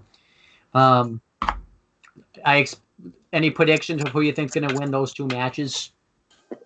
Humberto Carrillo. Okay. And Cedric. So I'm going to go the opposite. Well, actually, no, I think Cedric will beat Tozawa, but I'm going to say Orny Lorcan will beat Humberto Carrillo, mainly because I want Orny Lorcan to win. So, yeah, but I think it's too early for Humberto Carrillo to kind of lose, but I could be wrong. Hey, he lost to Buddy Murphy in his first match, so maybe you are dead ass wrong. This is what you get when you don't watch 205 live. Dead ass won. Hey, they're building him up though. Building him up for what? For everything? Just build them up. You just build them up. Maybe they can build him up to lose to Drake Maverick randomly out of nowhere. Hell yeah. Because he's the Cruiserweight champion. That might happen someday. You never know. But anyhow, 205 Live was awesome. A minus. Actually, no, B plus because of the main event. Because of the crowd and stuff. But what do you give it as a letter grade? Being on the outside looking in. A B. Okay. Now it's your turn. Now you got to do those NXT UK notes. NXT United Kingdom notes. No, it's UK. United Kingdom notes. Gotcha. UK. United Kingdom. Gotcha. Your commentators for the evening for NXT UK are the usual commentators of Nigel McGuinness and Vic Joseph. It hasn't changed since the beginning of NXT television, NXT UK television. It's gonna change someday. I think Vic will be since fucking October. I think Vic will be replaced someday. So the opening match on the show, because they are in Phoenix for the Royal Rumble. This is still the Royal Rumble. Yeah. Era Royal Rumble time frame tapings. I think this is going to be the last. This is the last one, I think. And your opening contest is Tyler Bate versus Gentleman Jack Gallagher.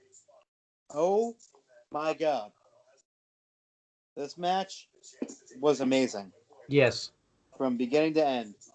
Just a phenomenal match. Nice technical match too. Very nice technical match.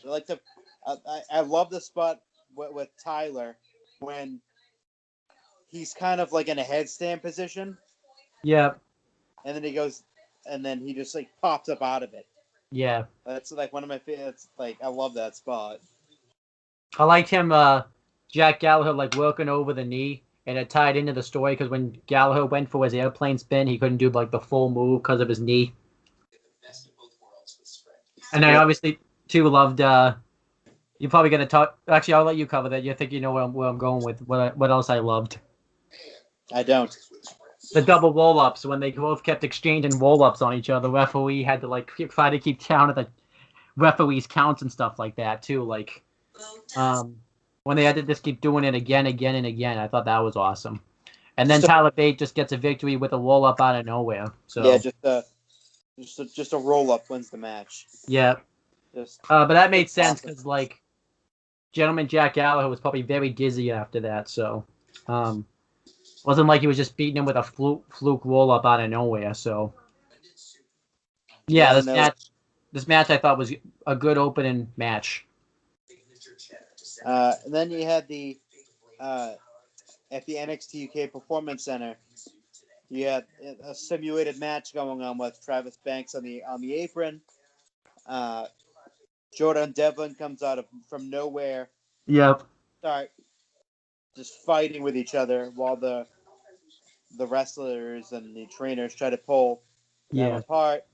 And there was one point where uh, Travis Banks nailed Jordan Devlin right in the fucking face. Yeah. I was like, and it rocked him too, and he fell right down. And I was Yeah. like, holy shit. That was insane. I loved it. Um, kind of kind of sucked for the wrestlers because they had to stop doing their simulated match. Like, okay, we gotta go break up this fight right now. Like, He just broke free and fucking walloped Jordan yeah, Devlin. That even surprised me. I was like, holy shit. yeah. But I like it. It makes the feud feel more. I like that they do these like performance center things where people just get into brawls out of nowhere. Oh, So yeah. And guess what? It's a blood feud. yeah, it's a Falls Count Anywhere match next week. That should Well, be, that should be this outstanding. this week, anyways. I hope they go all the way to like. Imagine they come all the way to my house for the Falls Count Anywhere match. Boy, you technically could. Yeah. They could pit each other in the middle of the ocean. Yeah, because I think this time I don't think there's ever been like a in the history of a Falls Count Anywhere match where it hasn't been a winner. So, well, Yep. there was one time you know about that, right? No.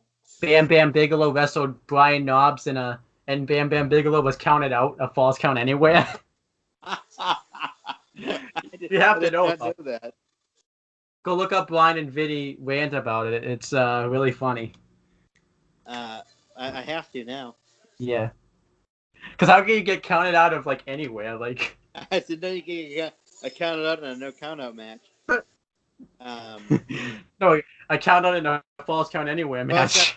Yeah, no count out. When you get count, wait, it's not like they win the win too. They It's win not like even physically possible because if you're gonna take the match to the outside, yeah.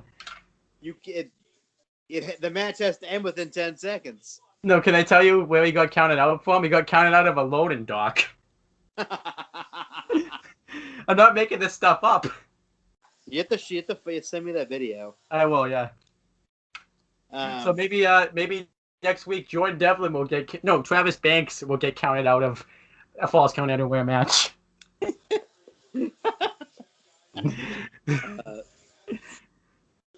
Next, there's just a variety of vignettes and video packages for Walter, Nina Samuels, and Eddie Dennis. Nothing really too spectacular about them. I mean, Walter's impressive, but Yeah. don't care about Nina Samuels at all. And Eddie Dennis talks about coming back from his injury that he suffered. Well, I like Nina Samuels. I'm gonna wait on because I like her vignettes so far. Walter's video package was good, and I liked Eddie Dennis. I wonder what they have planned for him because he's kind of that loss to Dave Mastiff kind of took a big blow in his career right now. So I know, yeah, kind of lost in the shuffle right now. So very. Cachasono versus Walter. yeah. And this fucking match was hard hitting from the fucking get go. Oh yeah. They were just doing fucking strike after strike after strike. Yeah.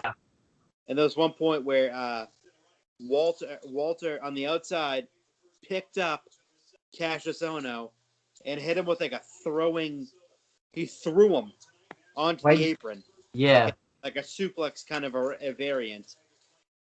And that was impressive as all hell.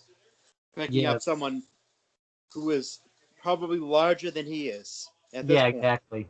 Because I think Cassius Ohno got fatter since the Yeah. last time I've seen him. Well, you got to remember this was taped 3 weeks ago too, so. But just a bevy of strikes, just forearms and rolling elbows and kicks. Yeah. And the finish happens when Cassius Ohno goes for a moonsault after he knocked down Walter. Walter, he moves out of the way. Cassius Ohno eats the mat. And then Walter hits a double drop kick into the corner, like kind of like how Finn Balor does. And he hits his power bomb on Cassius Ohno for the victory. Very, very hard hitting, really good matchup. Yeah. A lot better than I thought it was going to be. A lot of like, oh my god type of moments. Yeah, exactly. I was wondering how they were going to explain why Cassius Ohno was just randomly here too, because he technically quit NXT, but I guess because it's pre-tape, they couldn't explain it. So yeah, but just a barn burner of a match. you love barn burners. Those are always the best. You want people's barns burning down? Yeah. I guess so. What were your thoughts on it? It was awesome. I really loved. I loved it. Walter, the 3 matches I've seen is just freaking impressive as hell. That drop kick he did, I didn't expect it. Like a guy that big shouldn't be doing a drop kick like that. So, and I just think they should just keep doing this with Walter, just having him have dominant performances, and then eventually win the NXT UK, the WWE United Kingdom Championship. When they do another NXT UK takeover. But maybe he won't though. Because as much as I love Walter right now, I love Pete Dunne a little bit more. So, but if Walter doesn't beat him for it, then who else? Who literally Walter's the only guy right now that could beat Pete Dunne for the title, and he's only had 3 matches. Yeah, it's if he can't beat him, who can? Unless Marty Scurll is going to get signed, then I say have Marty Scurll do it. But he's not getting signed anytime soon. So,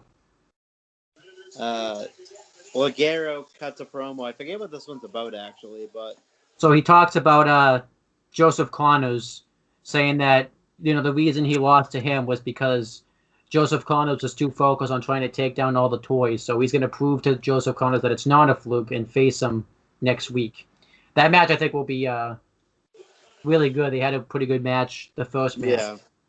Yeah. It just seems kind of random because that they're just bringing back this feud out of nowhere. So. Oh, I know, yeah. Because we haven't seen Ligero or Joseph Connors. Joseph Connors is infrequently been on NXT UK television. Yeah, and Ligero's been on it.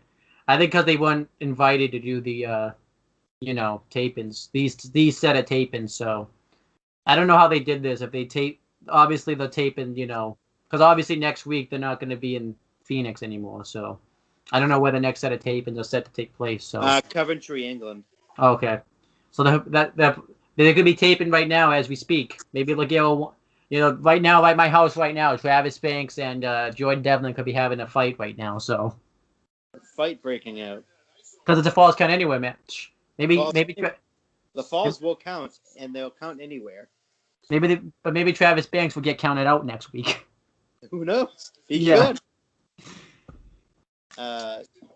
Basically, you covered the Joseph Connors thing. Well, it didn't happen. I forgot. It was from last week, but I forgot to. I don't even know what he even said. Yeah. So I don't care anyway. I like Joseph Connors though. Like I said, he's got a ton of potential. So. Grizzled Young Vets versus Owen Lorcan and Danny Burch. My oh my, this match lived up to it. Oh yeah. This match is outstanding from start to finish. And this woke the crowd up. This is another one where, just go and watch it. Yes. Just you really don't need us to describe how the match is. Just go and watch it. They win with the Grizzled Young Vets win with the Ticket to Mayhem on Danny Burch, which I obviously expected because they weren't going to have them lose the belts on the first championship defense and stuff. especially to like Oni Lorcan and Danny Burch, who. I mean, Rhea Ripley did, or something like that. No, No, she that was didn't. the second. It was the third defense. So. Third defense. Okay. Um. They have still 3 defenses then. Yeah. But also too, like they're not going to lose it to a team that's mainly an NXT tag team too. Oh So. yeah, exactly. Like Um. a US NXT. Yeah. But great episode of NXT UK. I'm gonna give it a B plus. What hurts the show is it's kind of done in front of a crowd that really That's doesn't. the one thing that really kind of turned me off from it. Just watching it, like, if this is like in England, like Tyler Bate would fucking blow the roof off the arena. Yeah. And like he comes out and he comes out to like almost crickets. Yeah. Like seeing Zach Gibson wrestle without the crowd having like their shoes off and stuff isn't the same too. Yeah, so. just the same. Like they didn't care enough. Yeah. Like and I yeah, really probably were fans of NXT UK. Yeah. But like they didn't care. Well, I also can't blame him either because if I was there too, because obviously they were doing sign-ins with the wrestlers because it was Royal Rumble Access. If I had like the opportunity to meet Triple H and Stephanie McMahon, sorry NXT UK, I'm gonna take that opportunity, you know. So you can't blame the crowd really either. So yeah, but it could have been better. Yeah, they should do something like where they don't have, you know, they do the tape-ins, you know. Plus the crowd was probably burnt out too because they were also, I don't know what order they did everything at the same time. Yeah, they did because this was filmed the same day as Worlds Collide too. So, but yeah, because it seemed like the crowd was more into Worlds Collide than they were this show. So. Oh yeah. But anyhow, that's NXT UK. Now let's do regular old NXT. I like how we say it's regular NXT. Like I guess NXT UK is not regular enough for us, so. It's not, yeah. But yeah, I guess we'll just take turns going through this stuff one by one. I'm talking about the Johnny Gargano thing, so you don't get that distinction. No. So yeah, this took place the same day as NXT UK. We have Percy Watson, Mauro Ranallo, and Nigel McGuinness on commentary. Like I keep saying, you can talk about how good Vic Joseph's commentary is all you want, but when you go from watching Vic to Mauro commentate, it makes his commentary the worst. I bet though you could put like anybody against Mauro Ranallo's commentary, and they just sound like unless it's like Jim Ross or something, but anybody against Mauro is gonna sound like trash. Even Nigel probably is gonna sound like trash. Even you and me would sound like trash. Just trash. Mauro Ranallo trumps all except JR.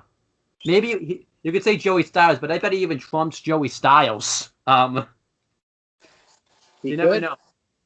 But yeah, Johnny Gargano comes out and does a promo, and he's all upset about losing the NXT North American Championship. It's very weird because his gimmick is that he thinks he's a babyface pretty much. Like he thinks he's doing the right thing, so he sounds like he could cut these babyface promos and get away with them. So, and he wants another way pretty much where he can win gold. So. And he pretty much says that maybe the only way I can find success is with, and then he gets interrupted by Tommaso Ciampa. Tommaso Ciampa should have let him finish because he probably was going to say his name too, and then he cut him off out of nowhere. And Tommaso Ciampa tells Johnny Gargano that the only way that you can have any type of success is if I'm in your corner. Because he lost the title last week, and they even referenced the fact that they've been teaming on Raw and SmackDown because these tapings happen right after, they debuted, not this week on Raw and SmackDown, but last week. Which I actually kind of like because it kind of makes the team ups on Raw and SmackDown actually make sense. So they want to bring DIY back together to be in the Dusty Rhodes Tag Team Classic. Because that's where they actually debuted was the original Dusty Rhodes Tag Team Classics. Yeah. So Johnny Gargano shakes his hand and agrees to it. This would have been so much. It was still awesome, but this would have been so much better had they had not teamed up on Raw and SmackDown prior to this, though. But this was still awesome to see, like the official reunion of DIY. What were your thoughts on this? That was awesome. Yeah. This is really, really awesome. It's about time. And then Ricochet's backstage, and he gets interviewed by Kathy Kelly, and he says that him and Aleister Black want to get their hands on Undisputed Era. So he says the only way they can possibly do that is if they enter the Dusty Rhodes Tag Team Classic, since Bobby Fish and Kyle O'Reilly are already in it. So he's gonna go talk to William Regal before he sets his teams. Which I don't know what's going on with. Is William Regal like injured or like sick or something? Because he hasn't been like any of the tapings at all. Like if he's gonna make a match, he just tweets now. So I know. Yeah, I don't know. hopefully I would keep an eye on that because that's just very weird. And then DIY is backstage, and Candice LeRae is like, "What the hell? Why are you teaming up with a guy that like tried to end your career?" And Johnny Gargano says he has a plan, so that builds intrigue into eventually when they team up in the Dusty Rhodes Tag Team Classic. And he tells Candice LeRae to trust him. So, your thoughts on the Ricochet interview and the DIY backstage segment? It's interesting. It Yeah, definitely. builds up intrigue for DIY, which Yeah. I like it. We already know what happens though, so Yeah. So I'm not trying to say too much. yeah. Um, but you get to talk about this barn burner of a match. Vanessa No, why Born, me? Why me? because I just want to torture you. This is what you get for No. not watching 205 Live, because I can't talk to you for 3 days, so I got to throw the torture at you. Vanessa Born and Aaliyah versus Tainara Conte and Xia Li. Well, Vanessa Bourne and Aaliyah win. Yeah. With like some weird like neck breaker across like the knee. I don't know what that was supposed to be. Match sucked. Move on. Yeah. Xia Li looked good though. But that I feel like that's not saying much because anybody because she trumps, Tainara Conte, Vanessa Born, and Aaliyah. So. Oh yeah. And then I'll let you cover this, the Velveteen Dream backstage segment. He's the new North American champion. Is on his way into the arena, but basically, Undisputed Era are there, and they have like a little back and forth segment, Yeah. which was actually kind of funny. Yeah. And as soon as the Dream, I forget what Dream says, but he says something to them, and he walks away, and then all of a sudden you see Kyle O'Reilly's face, and it's like your fucking teeth are showing. Yeah. It's really weird. Oh, I think it's he can't do like anything without Undisputed Era or something like that. They just got all really angry. That's kind of fun. I like this backstage segment though because this is probably setting up, Takeover, New York, Dream versus Cole for the North American Championship. So I'd be fine with that, huh? For it. Yeah, I'm obviously because they've been kind of teasing a feud anyways. And obviously this can stop, Undisputed Era's quest to win. Because now that quest is probably going to end up happening now because they're going to lose two of the big stars on NXT with Gargano, Ciampa, four of them actually, and Black and Ricochet. So they may end up holding all the gold now. So, with maybe Roderick Strong holding the North American, but that means we have to see Undisputed Era hold the tag belts again. And I like Undisputed Era and all, but we need new teams in the division. We don't need to see them in the tag team division, tag team title picture every month. So, I want it to happen, but don't want it to happen either. So. Oh yeah. And then Kathy Kelly's backstage, and she's trying to give us an update on the Dusty Rhodes Tag Team Classic. And then we hear your favorite thing, yelling, where Io Shirai and Bianca Belair are yelling at each other. So referees and stuff are holding them back. And we find out that William Regal tweeted out that this is going to now be a match in 2 weeks where the winner faces Shayna Baszler for the NXT Women's Championship, which I'd imagine Io Shirai will win because she hasn't had a shot at the title yet. So I thought this backstage segment was good, but no yelling. No more yelling, please. No more yelling. Done yelling. Yeah. I don't get to like what it happens everywhere. Like how come wrestling likes to book like the women just to like scream at each other like that too. Like, um, it's just don't do that. No. I'll let you talk about this barn burner of a match. It's actually a barn burner this time.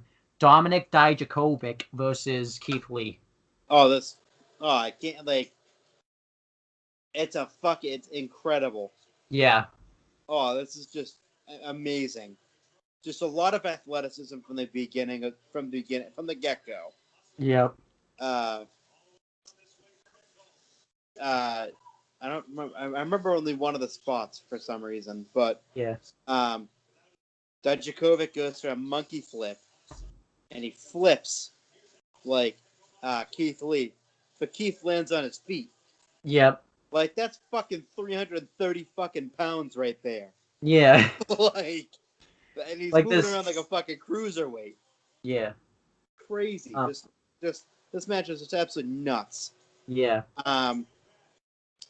The finish happens when Dijakovic goes for a moonsault, and he takes out Keith Lee with it, and they can't beat the 10 count. So instead of them losing, they both end in a double count out. Yeah. I was all right with the finish because it can build to a magic takeover and stuff. So. Oh yeah. Unless they just do the match again on NXT and Matt Widow comes out and sticks up for him and stuff. So, because that could happen too. But yeah, I loved it. I love Keith Lee, and I love Dominic Dijakovic. So another 10 minutes or so. But yeah, I love both these wrestlers. They're just awesome. All right, then we finally have the announcement of like the full Dusty Rhodes Tag Team Classic, which this Dusty Rhodes Tag Team Classic looks awesome this year. Might be like one of the most stacked ones. I'll just remind everyone who originally was in it. It's represented Undisputed Era, Bobby Fish and Kyle O'Reilly, represented Forgotten Sons, Wesley Blake and Steve Cutler, Fabian Eichner and Marcel Bartel, the Street Profits, your favorite tag team. Oh yeah, they've been the swag. And then now we have the other teams announced. It's DIY, which we already knew. Well, I guess they didn't tell us in the opening segment. They said William Regal would consider it, but we knew it was going to be on DIY. And Aleister Black and Ricochet, which we already knew that one. Oney Lorcan and Danny Burch. And I'm pretty surprised about this, but Mustache Mountain's going to be in this tournament because they've been typically an NXT UK tag team. So I think that those teams are just awesome. I'll get your thoughts on it. I'm going to say the matches first. So in the tournament thus far, we have Mustache Mountain versus the Street Profits. Oney Lorcan and Danny Burch versus Steve Cutler and Wesley Blake. DIY versus Bobby Fish and Kyle O'Reilly. Aleister Black and Ricochet versus Fabian Eichner and Marcel Bartel.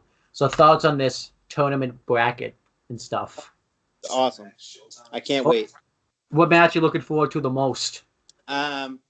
Really all of them. I can't really pick one. Yeah. They all look really good.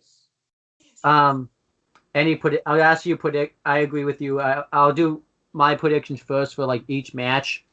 And then obviously as it gets to further, we'll just keep picking. I think as much as I like the Street Profits, I'm going to say Mustache Mountain win the first round.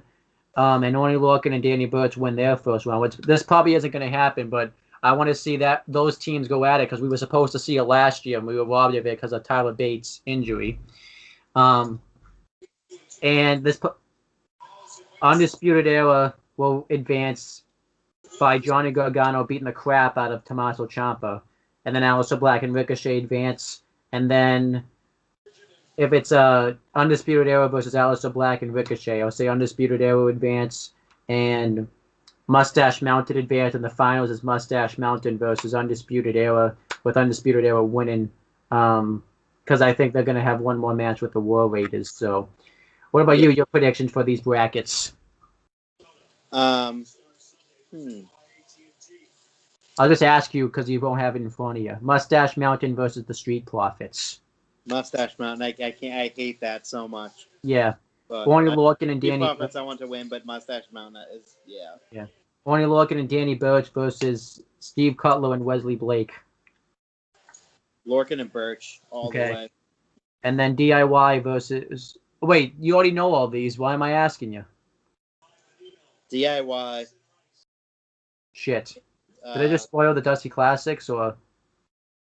Aleister Black and Ricochet. Okay. And then obviously you have Mustache Mountain versus Lorcan and Burch. Who wins? Well, you can just do a prediction. Mustache Mountain. Okay. And then DIY versus Black and Ricochet. DIY. And then Mustache Mountain versus DIY. Mustache Mountain. Okay. We'll see if those happen. So, all right, then back to my notes. I'll let you cover this segment. The Boss and HUD connection return. They come back to a thunderous reaction. A lot of welcome backs, a lot of you deserve it. There was one point, really touching moment when Bailey went over to Izzy, who was in the crowd, and gave her a big hug, and then she started to cry. Yeah. Um, They even referenced when like Sasha Banks made her cry at NXT Takeover Respect too. and they said that she's a changed person now. She's nice. Nah, no, she's not. She's a nice woman. Nope. But yeah, basically they said that they would like to defend their titles on NXT television too, also. Which I'm happy about that because you know, yeah. I don't think they should do it on They shouldn't do it on television though. They should do it at the takeovers because. Oh, takeover, yeah, because Yeah. It would kind of be, I don't know, not contradictory, but like I can't think of the word, but it breaking the fourth wall, maybe, I don't know. Yeah. Like, because NXT's taped like weeks in advance. Yeah. And it basically everything sets up to a pay-per-view. Well, they could still do it, I guess, because remember Johnny Gargano came out with the NXT North American Championship after he had already lost it pretty much. So yeah, that is true. They could do that.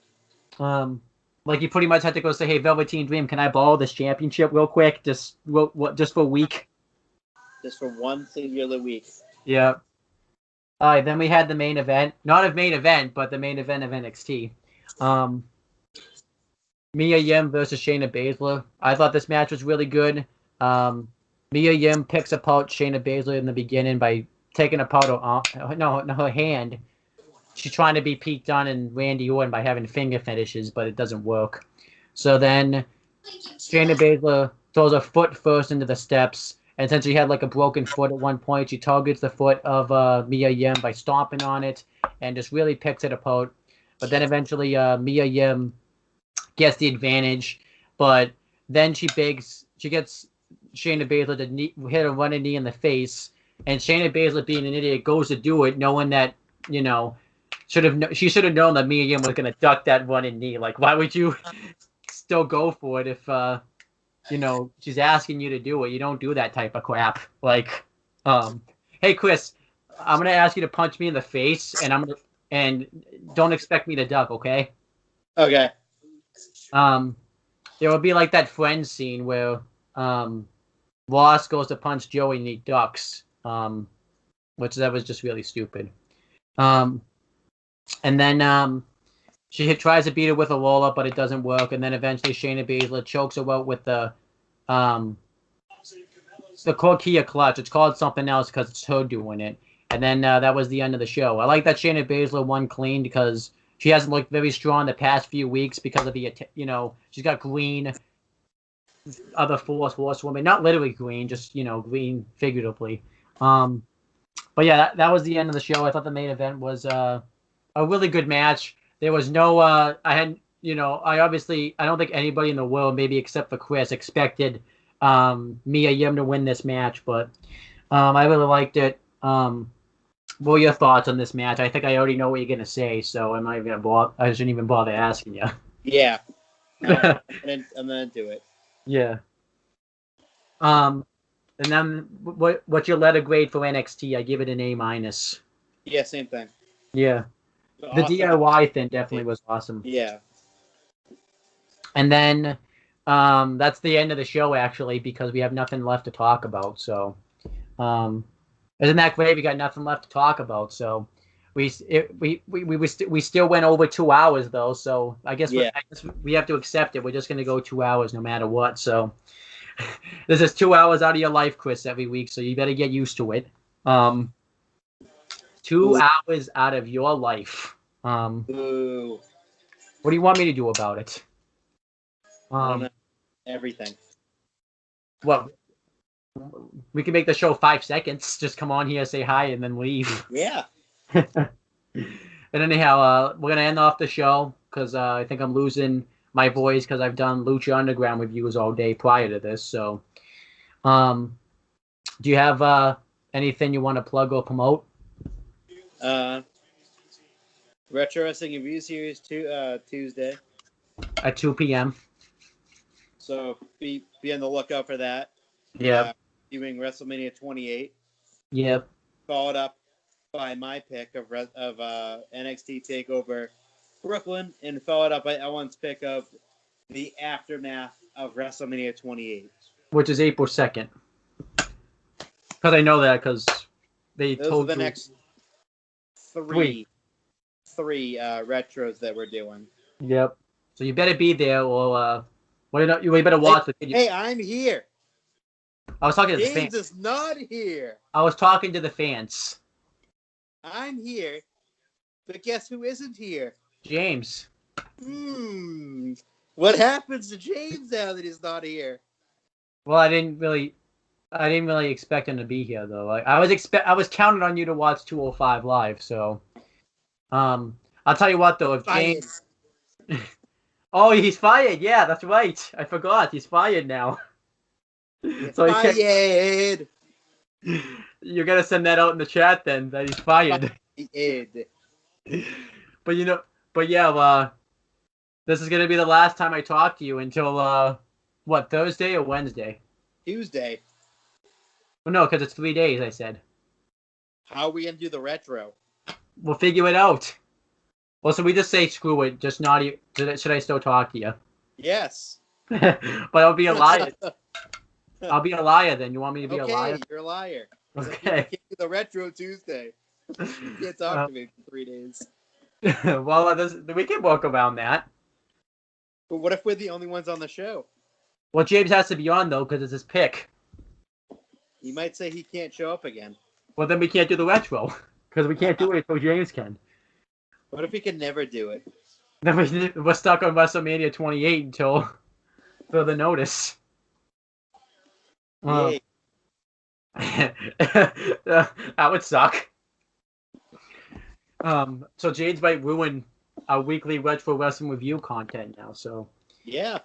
And anyhow, obviously, other things I got to plug or promote is what's it called? Owen the Talkinator YouTube channel. I forgot what it was. Yeah. I got some stuff planned for that. I have to do 3 Walking Dead reviews because I've been too lazy to do them. So it's actually on right now, but Wrestling Rundown's more important than Walking Dead. So it's probably a better show than Walking Dead right now, too. So, and then obviously CM Brothers, check that out. Just, why not? Just check it out. So, and then obviously check out this channel where you'll just see constant Lucha Underground reviews get posted. So you'll love that. That's pretty much it, guys. Talk to you later. Oh, wait. No, don't end the call. Hit stop recording first.